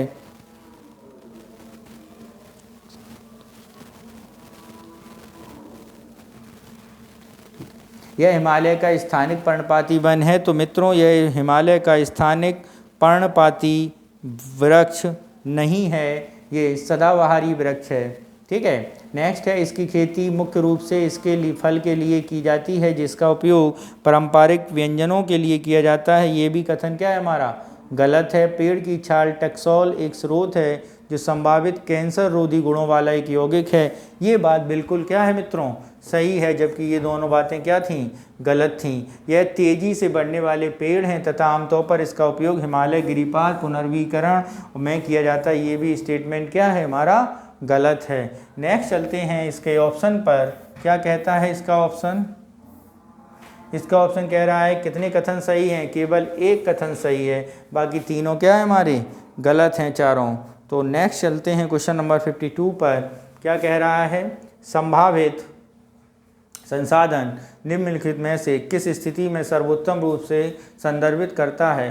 पर्यावरण में मौजूद सामग्रियां जिनमें मानवीय आवश्यकताओं को पूरा करने की क्षमता होती है, वे संसाधन जो किसी क्षेत्र में पाए जाते हैं लेकिन इनका उपयोग नहीं किया जाता। जिन संसाधनों का सर्वेक्षण किया जाता है तथा उनकी मात्रा गुणवत्ता का अनुमान लगाया है, वे संसाधन जो वर्तमान में प्राप्त एवं उपयोग किए जाते हैं, जिनकी मात्रा ज्ञात होती है। तो यहाँ पर यदि हम बात करें कौन सा ऑप्शन सर्वोत्तम संदर्भित करता है, तो वो है ऑप्शन बी, वे संसाधन जो किसी क्षेत्र में पाए जाते हैं लेकिन इनका उपयोग नहीं किया जा सकता। नेक्स्ट चलते हैं क्वेश्चन नंबर 52, क्या कह रहा है 52, पर्यावरण संरक्षण और सांस्कृतिक विरासत के संदर्भ में पवित्र उपवन क्या हैं। जैव विविधता संरक्षण के लिए सरकारी एजेंसियों द्वारा संरक्षित आरक्षित वन हैं। स्वदेशी समुदाय द्वारा बनाए गए छोटे पैमाने के कृषि क्षेत्र। सी, वन या उपवन जो धार्मिक एवं सांस्कृतिक मान्यताओं के कारण स्थानीय समुदायों द्वारा संरक्षित हैं। डी, स्वदेशी पादपों की प्रजातियों को संरक्षित करने के लिए अभिकल्पित किए गए मानव निर्मित शहरी उद्यान हैं। तो यदि हम बात करते हैं पर्यावरणीय संरक्षण और सांस्कृतिक विरासत के संदर्भ में, तो पवित्र उपवन क्या हैं, वन और उपवन के धार्मिक और सांस्कृतिक मान्यताओं के कारण स्थानीय समुदाय द्वारा संरक्षित क्षेत्र, यानी ऑप्शन सी हमारा सही होगा। नेक्स्ट चलते हैं क्वेश्चन नंबर 54 पर, क्या कह रहा है 54, कर्तन एवं दहन कृषि के संदर्भ में निम्नलिखित कथनों पर विचार कीजिए। यानी स्थानांतरीय कृषि है, इसमें वन के एक हिस्से को साफ करना, वनस्पति का दहन, फिर पोषक तत्वों से भरपूर राख में फसलों को उगाना शामिल है। भारत में प्रथा देश के उत्तर पूर्वी क्षेत्र तक ही सीमित है। तो यहाँ पर यदि हम बात करें कौन सी बात सही है, तो मित्रों ये केवल उत्तर पूर्वी क्षेत्र में ही नहीं, भारत के उड़ीसा, झारखंड इस क्षेत्रों में भी है। यानी दूसरा गलत है जबकि पहला सही है। यानी कौन सा कथन सही है, केवल एक कथन सही है। नेक्स्ट चलते हैं, कौन सा क्वेश्चन है अब नेक्स्ट आपका 55,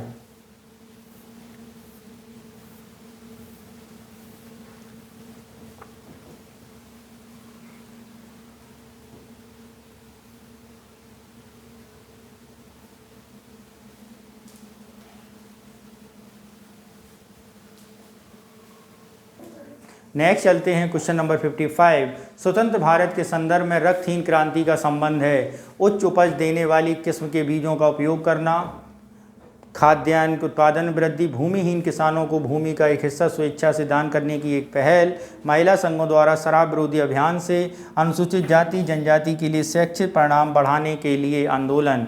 तो यहाँ पर यदि हम बात करें कौन सा ऑप्शन सही होगा, तो यहाँ पे है भूमिहीन किसानों को स्वेच्छा से दान देने की पहल से संबंधित है, पहल से संबंधित है। नेक्स्ट चलते हैं क्वेश्चन नंबर 56 पर, क्या कह रहा है क्वेश्चन नंबर 56,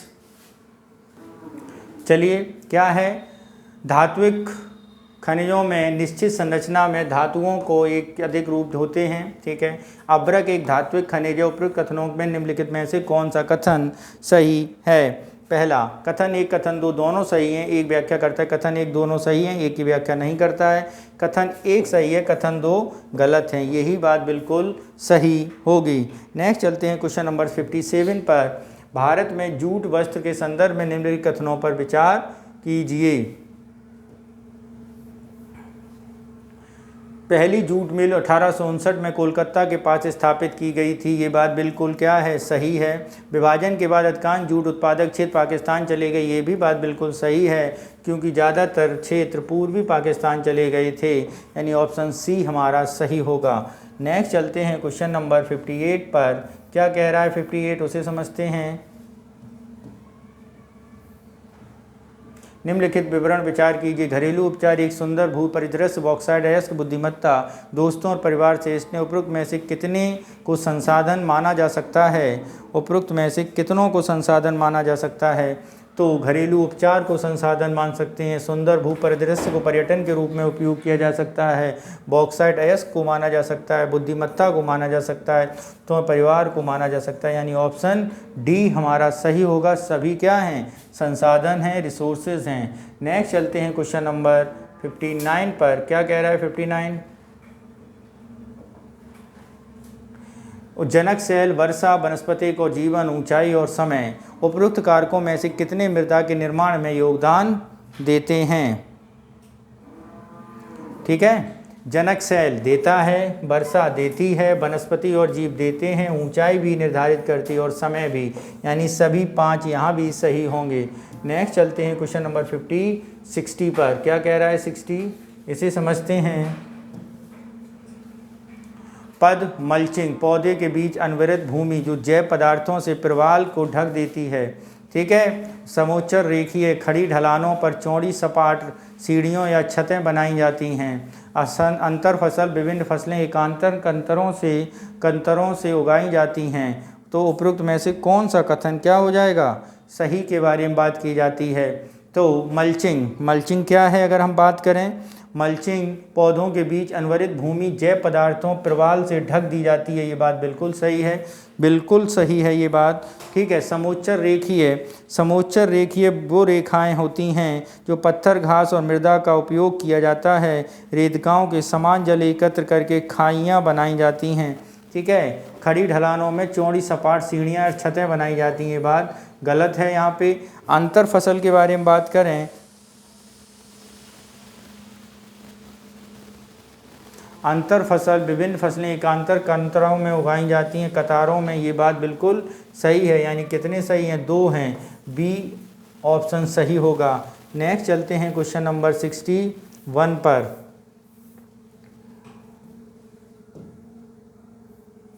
निम्नलिखित कथनों पर विचार कीजिए। पृथ्वी पर मौजूद कुल जल भाग 2.7% यही अलवणीय जल है। कथन 2, पृथ्वी पर 70% अलवणीय जल अंटार्कटिका, ग्रीनलैंड और पर्वतीय क्षेत्रों बर्फ की चादरों के रूप में पाया जाता है। उपयुक्त में से कौन सा कथन सही है?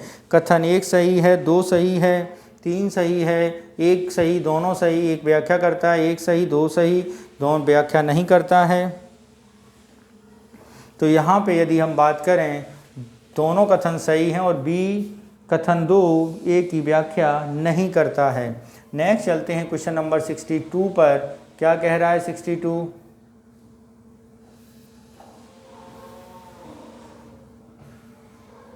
निम्नलिखित में से कौन सा पारितंत्र पद का सबसे अच्छा वर्णन या स्थल मंडल, जल मंडल, वायुमंडल के बीच संपर्क का एक संकीर्ण क्षेत्र है? इसमें प्राकृतिक, वनस्पति और वन्य जीव मौजूद हैं। इसमें जैव और अजैव दोनों शामिल होते हैं, जो जीवित रहने के लिए एक दूसरे से जुड़े हुए होते हैं और एक दूसरे पर निर्भर होते हैं। यह परिवेश परिस्थितियों जिनमें कई प्राणीजत और पादप अधिवासित क्रियाशील रहते हैं, यह वर्तमान और भावी पीढ़ियों के लिए एक या एक से अधिक प्रजातियों की रक्षा हेतु निर्दिष्ट प्राकृतिक क्षेत्र हैं। तो आपको बताना है इनके बारे में कौन सा कथन सही है। पारितंत्र पद में जिसमें जैव अजैव दोनों शामिल होते हैं, एक दूसरे पर निर्भर रहते हैं, यानी ऑप्शन बी हमारा क्या होगा? सही होगा। नेक्स्ट चलते हैं क्वेश्चन नंबर 63। वन्य जीवों और वनस्पतियों में लुप्त प्राय प्रजातियों अंतर्राष्ट्रीय व्यापार पर अभिसमय के संदर्भ में निम्नलिखित कथनों पर विचार कीजिए। सिटीज सरकारों के बीच एक अंतर्राष्ट्रीय समझौता है जो वर्ष 1975 में लागू हुआ है। इसका उद्देश्य सुनिश्चित करता है कि वन्य जीवों और वनस्पतियों के प्रतिरूपों में अंतर्राष्ट्रीय व्यापार से प्रजातियों के अस्तित्व को खतरा ना हो।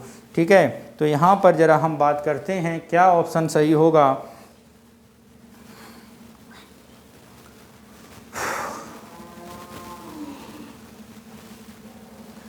सिटीज़ सरकारों के बीच एक अंतर्राष्ट्रीय समझौता के लिए 75 में लागू हुआ, ये बात बिल्कुल सही है। इसका उद्देश्य सुनिश्चित करना है वन जीवों और वनस्पतियों में, ठीक है।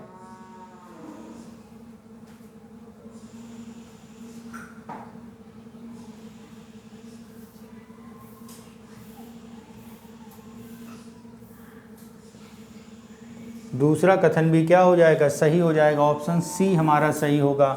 नेक्स्ट चलते हैं क्वेश्चन नंबर 64 पर। क्या कह रहा है 64, उत्तरी अमेरिका में ग्रेट लेक्स के संदर्भ में निम्न कथनों पर विचार कीजिए।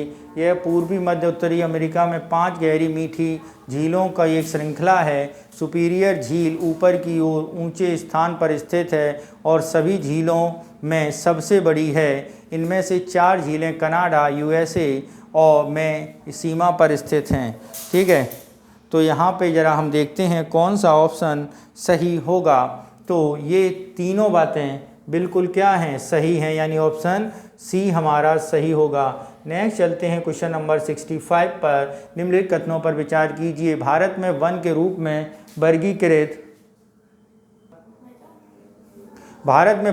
में वर्गीकृत क्षेत्रों में वास्तविक वन आवरण में कोई वृद्धि किए बिना बढ़ाया जा सकता है। भारत में सरकार के वन विकास और राजस्व रिकॉर्ड के लिए वास्तविक वन आवरण पर विचार करती है।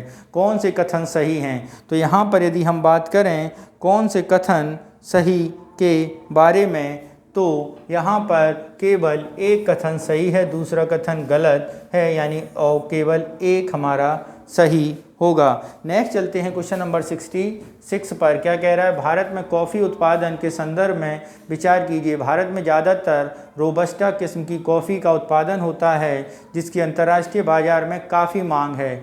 देश में कॉफ़ी के कुल उत्पादन का 2/3 से अधिक उत्पादन अकेले केरल में होता है। कौन से कथन इसमें क्या हैं, सही हैं? तो यहाँ पर यदि हम बात करें रोबस्टा किस्म की कॉफ़ी, ये भी गलत है। उत्पादन 2/3 केरल में नहीं कर्नाटक में होता है, यानी दोनों कथन हमारे गलत हैं। डी ऑप्शन सही होगा। नेक्स्ट चलते हैं क्वेश्चन नंबर 67 पर।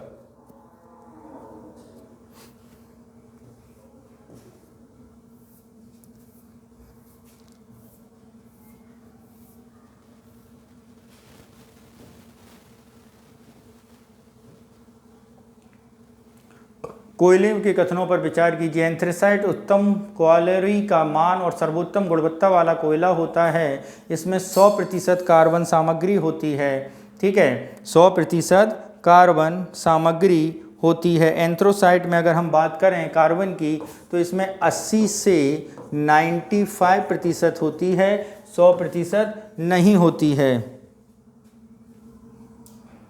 ठीक है। अगर बात करते हैं भारत में अधिकांश कोयला दामोदर, सोन, महानदी, गोदावरी घाटियों में पाया जाता है, ये बात बिल्कुल सही है। ओके, बिल्कुल सही बात है।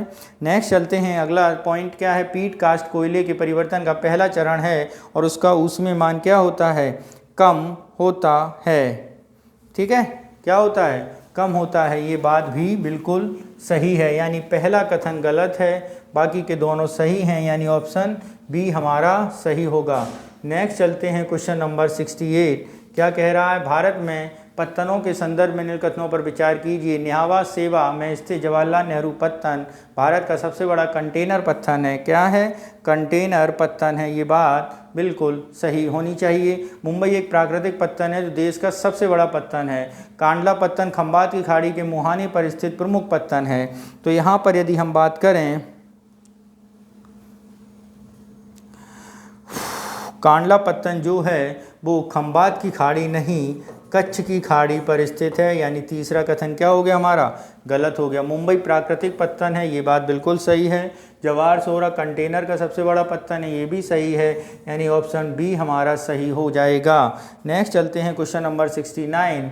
क्या कह रहा है 69, कृषि के संदर्भ में बारबंदी प्रणाली निम्नलिखित में से किसको सर्वोत्तम रूप से संदर्भित करती है। यह लागत कम करने के लिए किसानों के बीच ट्रैक्टर और अन्य कृषि उपकरण साझा करने की एक योजना है। यह नहर निकास कमान क्षेत्र में जल के समान वितरण की एक प्रणाली है। यह समान वितरण और कुशल भूमि उपयोग सुनिश्चित करने हेतु किसानों के बीच संसाधनों के आवंटन के लिए एक पूर्व निर्धारित कार्यक्रम है। यह आधुनिक कृषि तकनीकों को अपनाने हेतु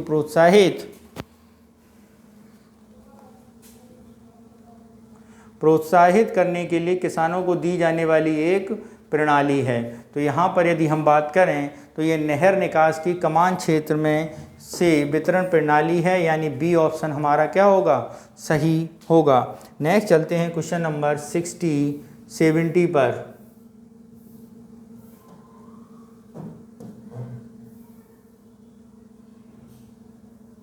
राष्ट्रीय जलमार्ग संख्या 2 किस नदी और किन 2 स्थानों के बीच स्थित है? ब्रह्मपुत्र नदी, हल्दिया, सदिया और धुबरी, गंगा और हल्दिया, गोदावरी, काकीनाडा, नेल्लौर, ब्रह्मणी, राउरकेला और धनेकलनाल। तो यदि हम NH10-2 के बारे में बात करें, NW2 के बारे में करें तो NW2 है ब्रह्मपुत्र नदी पर सदिया और धुबरी के बीच का मार्ग। नेक्स्ट चलते हैं क्वेश्चन नंबर 71 पर। क्या कह रहा है 71, उसे समझते हैं। पवन ऊर्जा के संदर्भ में निम्न कथनों पर विचार कीजिए। पवन ऊर्जा पूर्णतः प्रदूषण रहित ऊर्जा का अक्षय स्रोत हैं। अधिष्ठापित पवन ऊर्जा के मामले में भारत विश्व स्तर पर चीन, संयुक्त राज्य अमेरिका और जर्मनी के बाद चौथे स्थान पर है। उपरोक्त कथनों में से कौन सा कथन सही है? केवल एक, केवल दो, एक और दो, न एक न दो। तो यहाँ पर यदि हम बात करें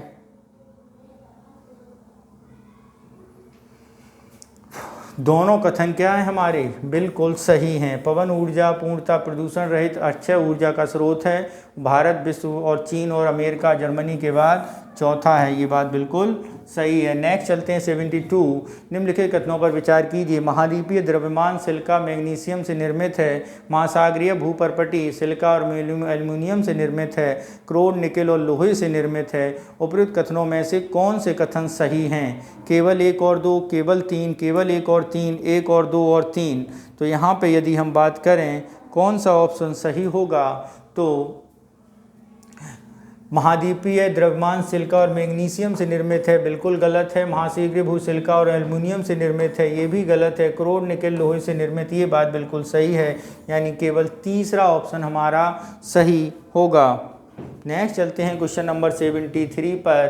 क्या कह रहा है? निम्नलिखित पर विचार कीजिए। सैल, पट्टी, ताश, नीस, चूना पत्थर, स्लेट।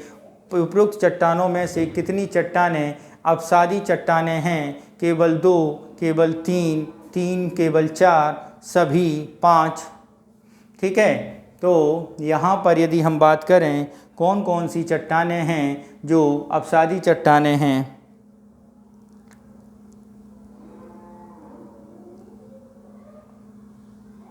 तो वो हैं केवल 3 चट्टानें, जैसे नीस, चूना पत्थर, कोयला आपकी अपसादी चट्टानों के उदाहरण हैं। ठीक है,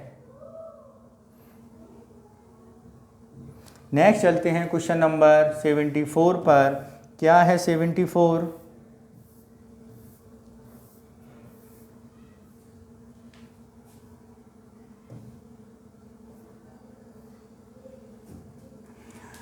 पृथ्वी की सतह पर सूर्य और चंद्रमा द्वारा लगाया गया प्रबल ध्रुवीकरण ज्वार भाटा का एक कारण है।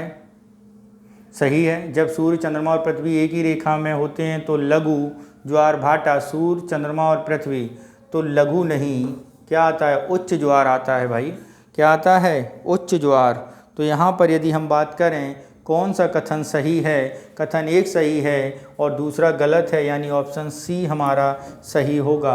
नेक्स्ट चलते हैं क्वेश्चन नंबर 75। क्या कह रहा है? निम्नलिखित धाराओं पर विचार करना है, करिए विचार। कौन कौन सी हैं? बेंगुला धारा, फॉकलैंड धारा, ओवियो-सेवोक धारा। कितनी दक्षिण अटलांटिक सागर की धाराएं हैं? तो यहाँ पर यदि हम बात करें दक्षिणी अटलांटिक की धाराओं के बारे में, तो आपकी जो बेंगुला धारा है वो दक्षिणी अटलांटिक महासागर वलय का एक भाग है, ये है। फॉकलैंड की धारा के कुरियल और ओवियो के बारे में बात करें तो ये आर्कटिक महासागर से निकलती है, पश्चिमी प्रशांत महासागर की धारा है और ये दक्षिण में बहती है। ठीक है। और फॉकलैंड की धारा की बात करें तो ये आपकी अंटार्कटिक परिध्रुवीय धारा का एक शाखा है। ठीक है, तो यानी कितनी मिलती हैं? केवल 2 मिलती हैं। ठीक है, बेंगुला और ओयोसिवो धारा। नेक्स्ट चलते हैं क्वेश्चन नंबर 76 पर। क्या कह रहा है? पर्णपाती वनों के संदर्भ में निम्नलिखित कथनों पर विचार कीजिए। ये हिमालय के गिरिपात क्षेत्रों में पाए जाते हैं। इस वन के महत्वपूर्ण क्षेत्र में साल, सागौन, पीपल, नीम, शीशम शामिल हैं। देवदार एक अत्यधिक मूल्यवान स्थानिक प्रजाति मुख्य रूप से इस वन में पूर्वी भाग में पाई जाती है। कितने कथन सही हैं? केवल 1, केवल 2, सभी 3, सभी कोई भी नहीं। तो यहाँ पर यदि हम बात करें कौन कौन से पर्णपाती वनों से संबंधित हैं, तो ये हिमालय के गिरिपात क्षेत्रों में पाए जाते हैं। सही है। इस वन के महत्वपूर्ण वृक्षों के अगर हम बारे में बात करें तो वृक्षों साल, सागौन, पीपल, शीशम शामिल हैं। ये भी सही है। देवदार अत्यधिक मूल्यवान स्थानिक प्रजाति का मुख्य रूप से पूर्वी भाग में पाया जाता है। ये बात गलत है, यानी कितने सही हैं? केवल 2 सही हैं। नेक्स्ट चलते हैं क्वेश्चन नंबर 77 पर। क्या है 77? जरा देखते हैं। मोनकी अटलांटिक महासागर में सागर की सतह के नीचे स्थित एक पर्वत है। ऊंचाई की दृष्टि से यह माउंट एवरेस्ट से भी ऊंचा है। निम्नलिखित में से कौन सा कथन सही है? कौन सा कथन सही है? तो मोनकी अटलांटिक महासागर की एक सतह पर एक नीचे स्थित पर्वत है। ये बात बिल्कुल गलत है। मोनकी हवाई प्रशांत महासागर की सतह के नीचे स्थित है। कहाँ पर स्थित है? प्रशांत महासागर। ठीक है, ऊंचाई की दृष्टि से माउंट एवरेस्ट से भी क्या है? ऊंचा है। ये बात बिल्कुल सही है। तो कौन सा कथन सही है? केवल दूसरा कथन सही है।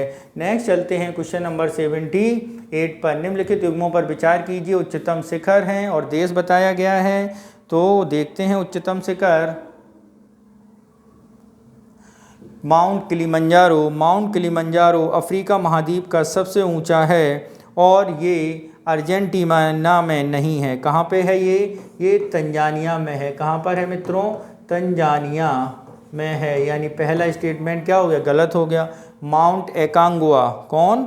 माउंट एकांगुआ के बारे में बात करें तो माउंट एकांगुआ दक्षिण अमेरिका का सबसे ऊंचा शिखर है और ये कहाँ पर स्थित है? ये अर्जेंटीना में स्थित है। कहाँ पर मित्रों? अर्जेंटीना में। यानी ये भी सुमेलित नहीं है। माउंट फिजियामा ये सही है। यानी कितना मिला? केवल 1 मिला। केवल 1 युग्म सही है। नेक्स्ट चलते हैं क्वेश्चन नंबर 79। अटलांटिक महासागर विश्व का सबसे बड़ा महासागर है। अटलांटिक महासागर की तटरेखा दांतेदार जो इसे सहायक बनाती है। उपरोक्त कथनों में से कौन सा सही है? ठीक है, तो अटलांटिक महासागर विश्व का सबसे बड़ा महासागर है। ये कथन बिल्कुल क्या है? हमारा गलत है। अटलांटिक महासागर तटरेखा दंतेदार है। कैसी है मित्रों? दंतेदार है और जो प्राकृतिक पत्थरों के सहायक बनाती है। ये बात बिल्कुल सही है। यूरोपीय में ज़्यादातर पत्थर अटलांटिक महासागर की तटरेखा के ही समीप स्थित हैं। तो कौन सा कथन सही है? केवल दूसरा कथन हमारा सही होगा। नेक्स्ट चलते हैं क्वेश्चन नंबर 80। निम्नलिखित कथनों पर विचार कीजिए। चट्टानों के छोटे छोटे टुकड़े जो सूर्य के चारों ओर घूमते हैं उल्कापिंड कहलाते हैं। क्या कहलाते हैं? उल्कापिंड। ये कथन बिल्कुल सही है। क्षुद्र ग्रह पट्टी पृथ्वी और बृहस्पति की कक्षाओं के बीच पाई जाती है। नहीं, ये मंगल और बृहस्पति की कक्षाओं के बीच पाई जाती है। दूसरा कथन क्या हो गया हमारा? गलत हो गया। केवल 1 सही है। नेक्स्ट चलते हैं क्वेश्चन नंबर 81 के पास।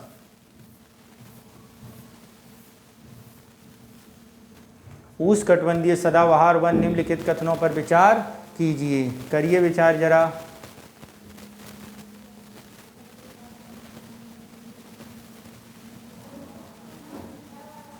ये पश्चिमी घाट के पश्चिमी ढाल में उत्तर पूर्वी क्षेत्र की पहाड़ियों तथा अंडमान निकोबार के समूह में पाए जाते हैं। उष्णकटिबंधीय वन पश्चिमी घाट में पाए जा रहे हैं और उस क्षेत्र में पाए जा रहे हैं। ठीक है, यानी पहला कथन तो पूर्णतः सत्य है। उन पर वार्षिक रूप से अर्ध क्षेत्रों में वर्षा होती है, 200 सेंटीमीटर से अधिक होती है, औसत तापमान 22 डिग्री सेल्सियस से अधिक रहता है। ठीक है, यहाँ पर यदि हम बात करें तो दूसरा कथन क्या है हमारा, बिल्कुल सही है। इसमें पाई जाने वाली मुख्य प्रजातियाँ बबूल, बेर, जंगली खैर, खीम, खिचड़ी, पलाश है, ये बात बिल्कुल गलत है। तो कितने कथन सही हैं, 2 कथन सही हैं, यानी ऑप्शन बी हमारा सही होगा। नेक्स्ट चलते हैं क्वेश्चन नंबर 82 पर। अक्षांश समांतर समांतर के विपरीत सभी देशांतर समान लंबाई के होते हैं। दोपहर का सूर्य कर्क रेखा मकर रेखा के परे किसी भी अक्षांश पर कभी भी सिर के ऊपर नहीं चमकता। उपरोक्त कथनों में से कौन से सही हैं, केवल 1, केवल 2। तो यहाँ पर यदि हम बात करें, ये दोनों कथन क्या है मित्रों, बिल्कुल सही हैं। नेक्स्ट चलते हैं क्वेश्चन नंबर 83 पर। निम्नलिखित कथनों पर विचार कीजिए। महान हिमालय का मूल भाग ग्रेनाइट का बना है। महान प्रायद्वीपीय पठार आग्नेय और कायांतरित शैलों वाली कम ऊंचाई की पहाड़ियों की चौड़ी घाटियों से बना है। हिमालय पर्वत की ऊंचाई में भिन्नता पूर्वी भाग की तुलना में पश्चिमी भाग में अधिक है। तो यहाँ पर यदि हम बात करें कौन सा ऑप्शन सही होगा या कौन से कथन सही हैं, ठीक है, महान हिमालय मूल भाग ग्रेनाइट से बना, ये बात बिल्कुल सही है। प्रायद्वीप पठार आग्नेय और कायांतरित शैलों से निर्मित है, ये भी बात बिल्कुल सही है।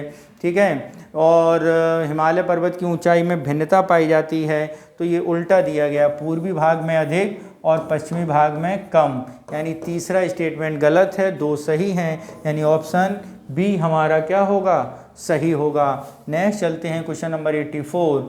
पश्चिमी घाट पूर्वी घाट की अपेक्षा ऊंचे हैं। पश्चिमी घाट का विस्तार सतत नहीं है, ये अनियमित है। बंगाल की खाड़ी में गिरने वाली नदियां इन्हें प्रच्छेदित करती हैं। क्या करती हैं, प्रच्छेदित करती हैं। तो आपको बताना है कौन सा ऑप्शन सही है।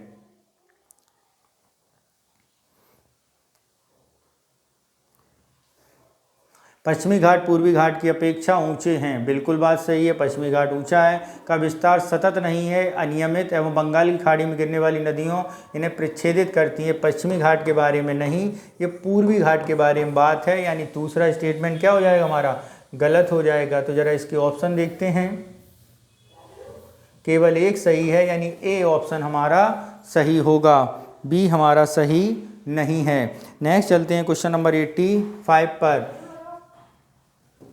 चिल्का झील भारत की सबसे बड़ी खारे पानी की झील है लेगून है। गोदावरी नदी में स्थित माजुली विश्व का सबसे बड़ा नदी द्वीप है। गोदावरी नदी में नहीं, ये कहाँ पर है, ब्रह्मपुत्र नदी में। कहाँ पर है मित्रों, ब्रह्मपुत्र नदी पर, यानी दूसरा स्टेटमेंट गलत हो गया। खारे पानी की सबसे बड़ी लेगून झील है, ये बात बिल्कुल सही है, ऑप्शन ए हमारा सही हो जाएगा। नेक्स्ट चलते हैं क्वेश्चन नंबर 86 पर। निम्नलिखित कथनों पर विचार कीजिए। नर्मदा का उद्गम मध्य प्रदेश के अमरकंटक पहाड़ियों से होता है, बिल्कुल सही है। नर्मदा बेसिन मध्य प्रदेश और गुजरात के बड़े क्षेत्रों और महाराष्ट्र छत्तीसगढ़ की तुलना में कम क्षेत्र शामिल हैं, ये बात बिल्कुल सही है, यानी दोनों स्टेटमेंट सही हो जाएंगे, सी ऑप्शन हमारा सही होगा। नेक्स्ट चलते हैं क्वेश्चन नंबर 87। निम्नलिखित कथनों पर विचार कीजिए। अक्षांश समुद्र तल से ऊंचाई और ऋतुओं में अंतर एक दिन में प्राप्त होने वाली प्रकाश की अवधि से प्रभावित करता है। क्या करता है, एक दिन में होने वाली प्रकाश की अवधि से प्रभावित करता है, सही है। किसी स्थान पर वनस्पति तापमान, वायु की आर्द्रता, वर्षा क्षेत्र की स्थलाकृति पर निर्धारित, ये भी बात बिल्कुल सही है। कौन से कथन सही हैं, यानी दोनों कथन हमारे सही हैं, यानी ऑप्शन सी हमारा सही होगा। नेक्स्ट चलते हैं क्वेश्चन नंबर 88। कावेरी नदी के संदर्भ में निम्नलिखित कथनों पर विचार कीजिए। यह नदी पश्चिमी घाट के ब्रह्मगिरी से निकलती है, सही है। इसकी मुख्य सहायक नदियां अमरावती, भवानी, हेमावती और कुमावनी है, दोनों सही हैं, यानी ऑप्शन यहाँ पे भी हमारा क्या आएगा, सी ऑप्शन सही होगा। नेक्स्ट चलते हैं क्वेश्चन नंबर 89 पर। किस पर, 89 पर मित्रों। निम्नलिखित कथनों पर विचार कीजिए, करिए विचार। एल नीनो भूमध्य रेखीय सागरीय धारा का विस्तार मात्र है जो अस्थायी ठंडी पेरुवियन अथवा हम्बोल्ट धारा पर प्रतिस्थापित हो जाती है। एल नीनो भारतीय उपमहाद्वीप में मानसून को प्रभावित करता है। उपरोक्त कथनों में से कौन से कथन सही हैं, केवल एक, केवल दो, एक और दो दोनों, ना एक और ना दो। तो यहाँ पर यदि हम बात करें, ये दोनों कथन क्या हैं हमारे, सही हो जाएंगे, यानी ऑप्शन सी हमारा सही होगा। ठीक है, नेक्स्ट चलते हैं क्वेश्चन नंबर 90 पर। क्या कह रहा है 90, उसे समझते हैं। भारत की भौतिक विशेषताओं के संबंध में निम्नलिखित कथनों पर विचार कीजिए। कठोर स्थिर प्रायद्वीपीय खंड विपरीत हिमालय अपनी भूवैज्ञानिक संरचना में तरुण, दुर्बल और लचीली है। भावर एक संकीर्ण क्षेत्र है जहाँ धाराएं और नदियाँ बिना किसी उचित सीमांकित चैनल से पुनः उद्गमित होती हैं, दलदली स्थिति पैदा होती करती हैं। ब्रह्मपुत्र का मैदान अपने नदीय द्वीपों, बालू रोधिकाओं के लिए जाना जाता है। उपरोक्त कथन सही हैं। उपरोक्त में से कौन से कथन सही हैं? तो यहाँ पर यदि हम बात करें, पहला ऑप्शन क्या कह रहा है, कठोर प्रायद्वीपीय खंड विपरीत तरुण और दुर्बल हैं, ये बात बिल्कुल सही है। भावर एक संकीर्ण क्षेत्र है जहाँ पर धाराएं नदियाँ बिना किसी उचित सीमांकन चैनल के पुनः उद्गमित और दलदली स्थिति पैदा करती हैं। क्या? पुनः उद्गमित और दलदली स्थिति पैदा करती हैं, ये बात बिल्कुल गलत है। मैदान के नदी द्वीपों बालू रोधिकाओं के लिए जाना जाता है, ये बात सही है, यानी दो सही हैं, एक और तीन। ठीक है, नेक्स्ट चलते हैं क्वेश्चन नंबर 90 पर। क्या कह रहा है, भारत के द्वीप समूह अंडमान द्वीप 10 डिग्री चैनल द्वारा निकोबार से अलग होता है, सही है। भारत का एकमात्र सक्रिय ज्वालामुखी वैरुण द्वीप निकोबार द्वीप समूह पर स्थित है। कहाँ पर स्थित है? निकोबार द्वीप समूह पर स्थित है, ये भी बात बिल्कुल सही है। निकोबार स्थित माउंट थुल्ले और अंडमान निकोबार द्वीप समूह की सबसे ऊंची चोटी है। तो सबसे ऊंची चोटी सैंडल पीक है, ये नहीं है, गलत है। लक्षद्वीप मिनिकॉय द्वीप समूह पूरी तरह प्रवाल निक्षेप से निर्मित है, ये बात बिल्कुल सही है। ठीक है, यहाँ लगभग 36 द्वीप हैं जो पर सभी मूल जनजातियाँ निवास करती हैं। तो यहाँ पर 36 द्वीपों में 11 पर निवास करती हैं, सभी पर निवास नहीं करती हैं। ठीक है, तो ये गलत है, यानी 1, 2, 4 सही हैं हमारे, 2 और 5 क्या हो जाएंगे? गलत हो जाएंगे। 1, 2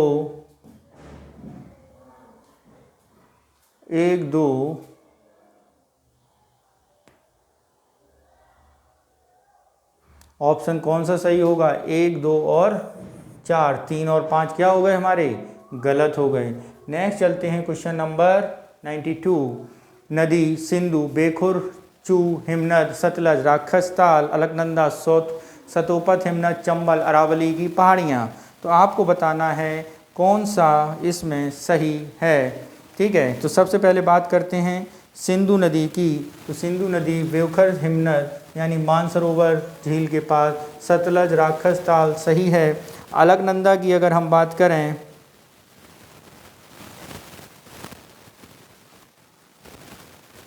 ये भी सही है। चंबल, अरावली की पहाड़ियाँ।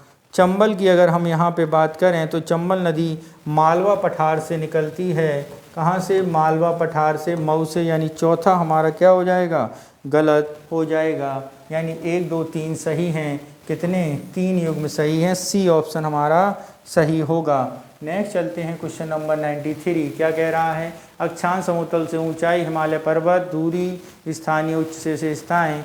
भारत की जलवायु को प्रभावित कौन कौन करता है? अक्षांश करते हैं, ऊंचाई करता है, देशांतर, हिमालय पर्वत, समुद्र से दूरी, स्थानीय उच्चावच विशेषताएँ। ये सभी भारतीय जलवायु को प्रभावित करती हैं, ऑप्शन डी हमारा सही होगा। नेक्स्ट चलते हैं क्वेश्चन नंबर 94।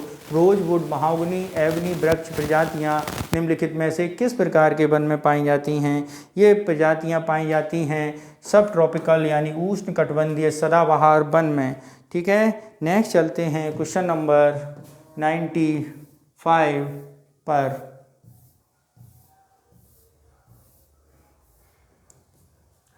उपराष्ट्रपति राज्यसभा का पदेन अध्यक्ष होता है, सही है। संविधान के अनुच्छेद 79 में राज्यसभा के सभापति उपसभापति का प्रावधान है। राष्ट्रपति अनुच्छेद 64 के अनुसार, ठीक है, 79 में नहीं 89 में है। ठीक है, यानी दूसरा कथन हमारा क्या हो जाएगा? गलत हो जाएगा। कृष्णकांत दूसरे उपराष्ट्रपति थे जिनकी मृत्यु कार्यकाल के दौरान हुई, ये बात बिल्कुल सही है। ठीक है, तो यहाँ पर कौन सा ऑप्शन सही होगा? यहाँ पर ऑप्शन सही होगा, सॉरी,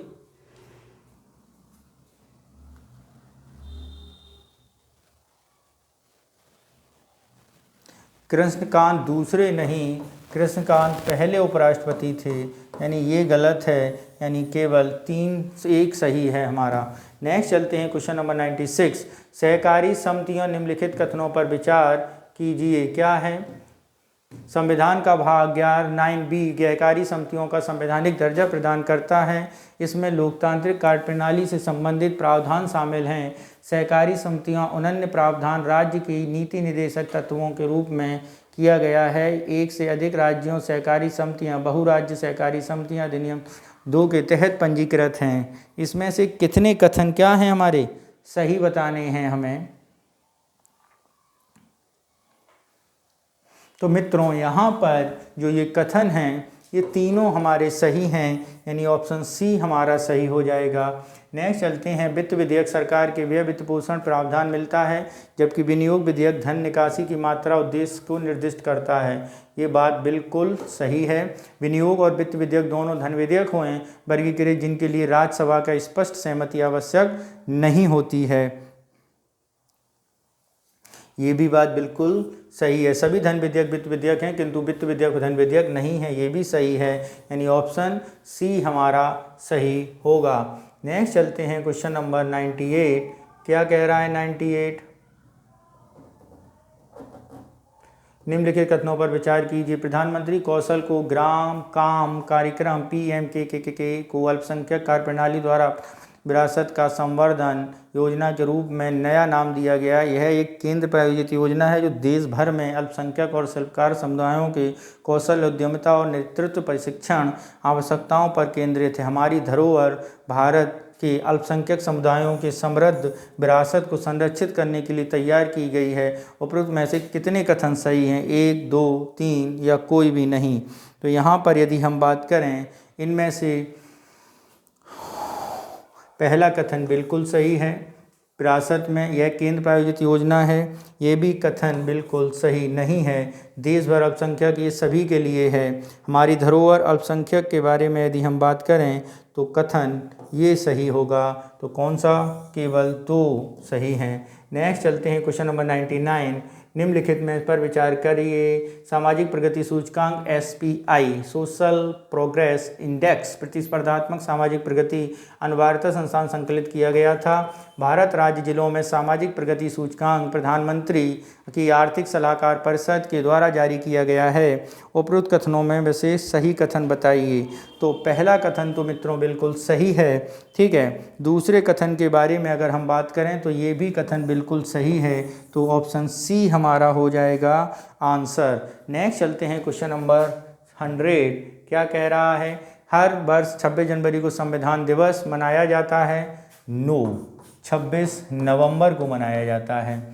1934 में MN राय ने पहली बार संविधान सभा का विचार रखा था, ये बात बिल्कुल सही है। 1946 में कैबिनेट में योजना के तहत संविधान सभा का गठन हुआ, ये भी बात बिल्कुल सही है, ठीक है। तो कौन से सही हैं? 2 सही हैं, यानी ऑप्शन बी हमारा सही होगा, ठीक है। तो मित्रों इस तरह आज हमने दृष्टि IAS संस्थान के 100 क्वेश्चनों का मॉडल टेस्ट संख्या 3 सॉल्व किया है, और इसका PDF हमारे डिस्क्रिप्शन बॉक्स में जो लिंक दिया गया है हमारे टेलीग्राम चैनल का, वहां से आप प्राप्त कर सकते हैं। इसके अलावा मित्रों शेष जो 2 पेपर हैं वो भी ऑलरेडी अपलोड किए जा चुके हैं। इसके अलावा शीघ्र ही हम जैसे ही संस्थानों से PCS UP PCS के प्रीलिमिनरी एग्ज़ाम का शेड्यूल के अनुसार पेपर होना शुरू होता है, वो भी पेपर जल्दी अपलोड कर दिए जाएंगे, और शेष पेपरों को भी शीघ्र ही अतिशीघ्र अपलोड किया जाएगा RO ARO के, और इसके भी जो रेस्ट ऑफ पेपर बचे हैं वो भी अपलोड कर दिए जाएंगे। तो आप हमारे चैनल से जुड़े रहिए और अपने मित्रों, दोस्तों और अपने सहपाठियों के साथ इसके लिंक को और हमारे चैनल के बारे में बताइए। थैंक यू मित्रों, थैंक यू वेरी मच।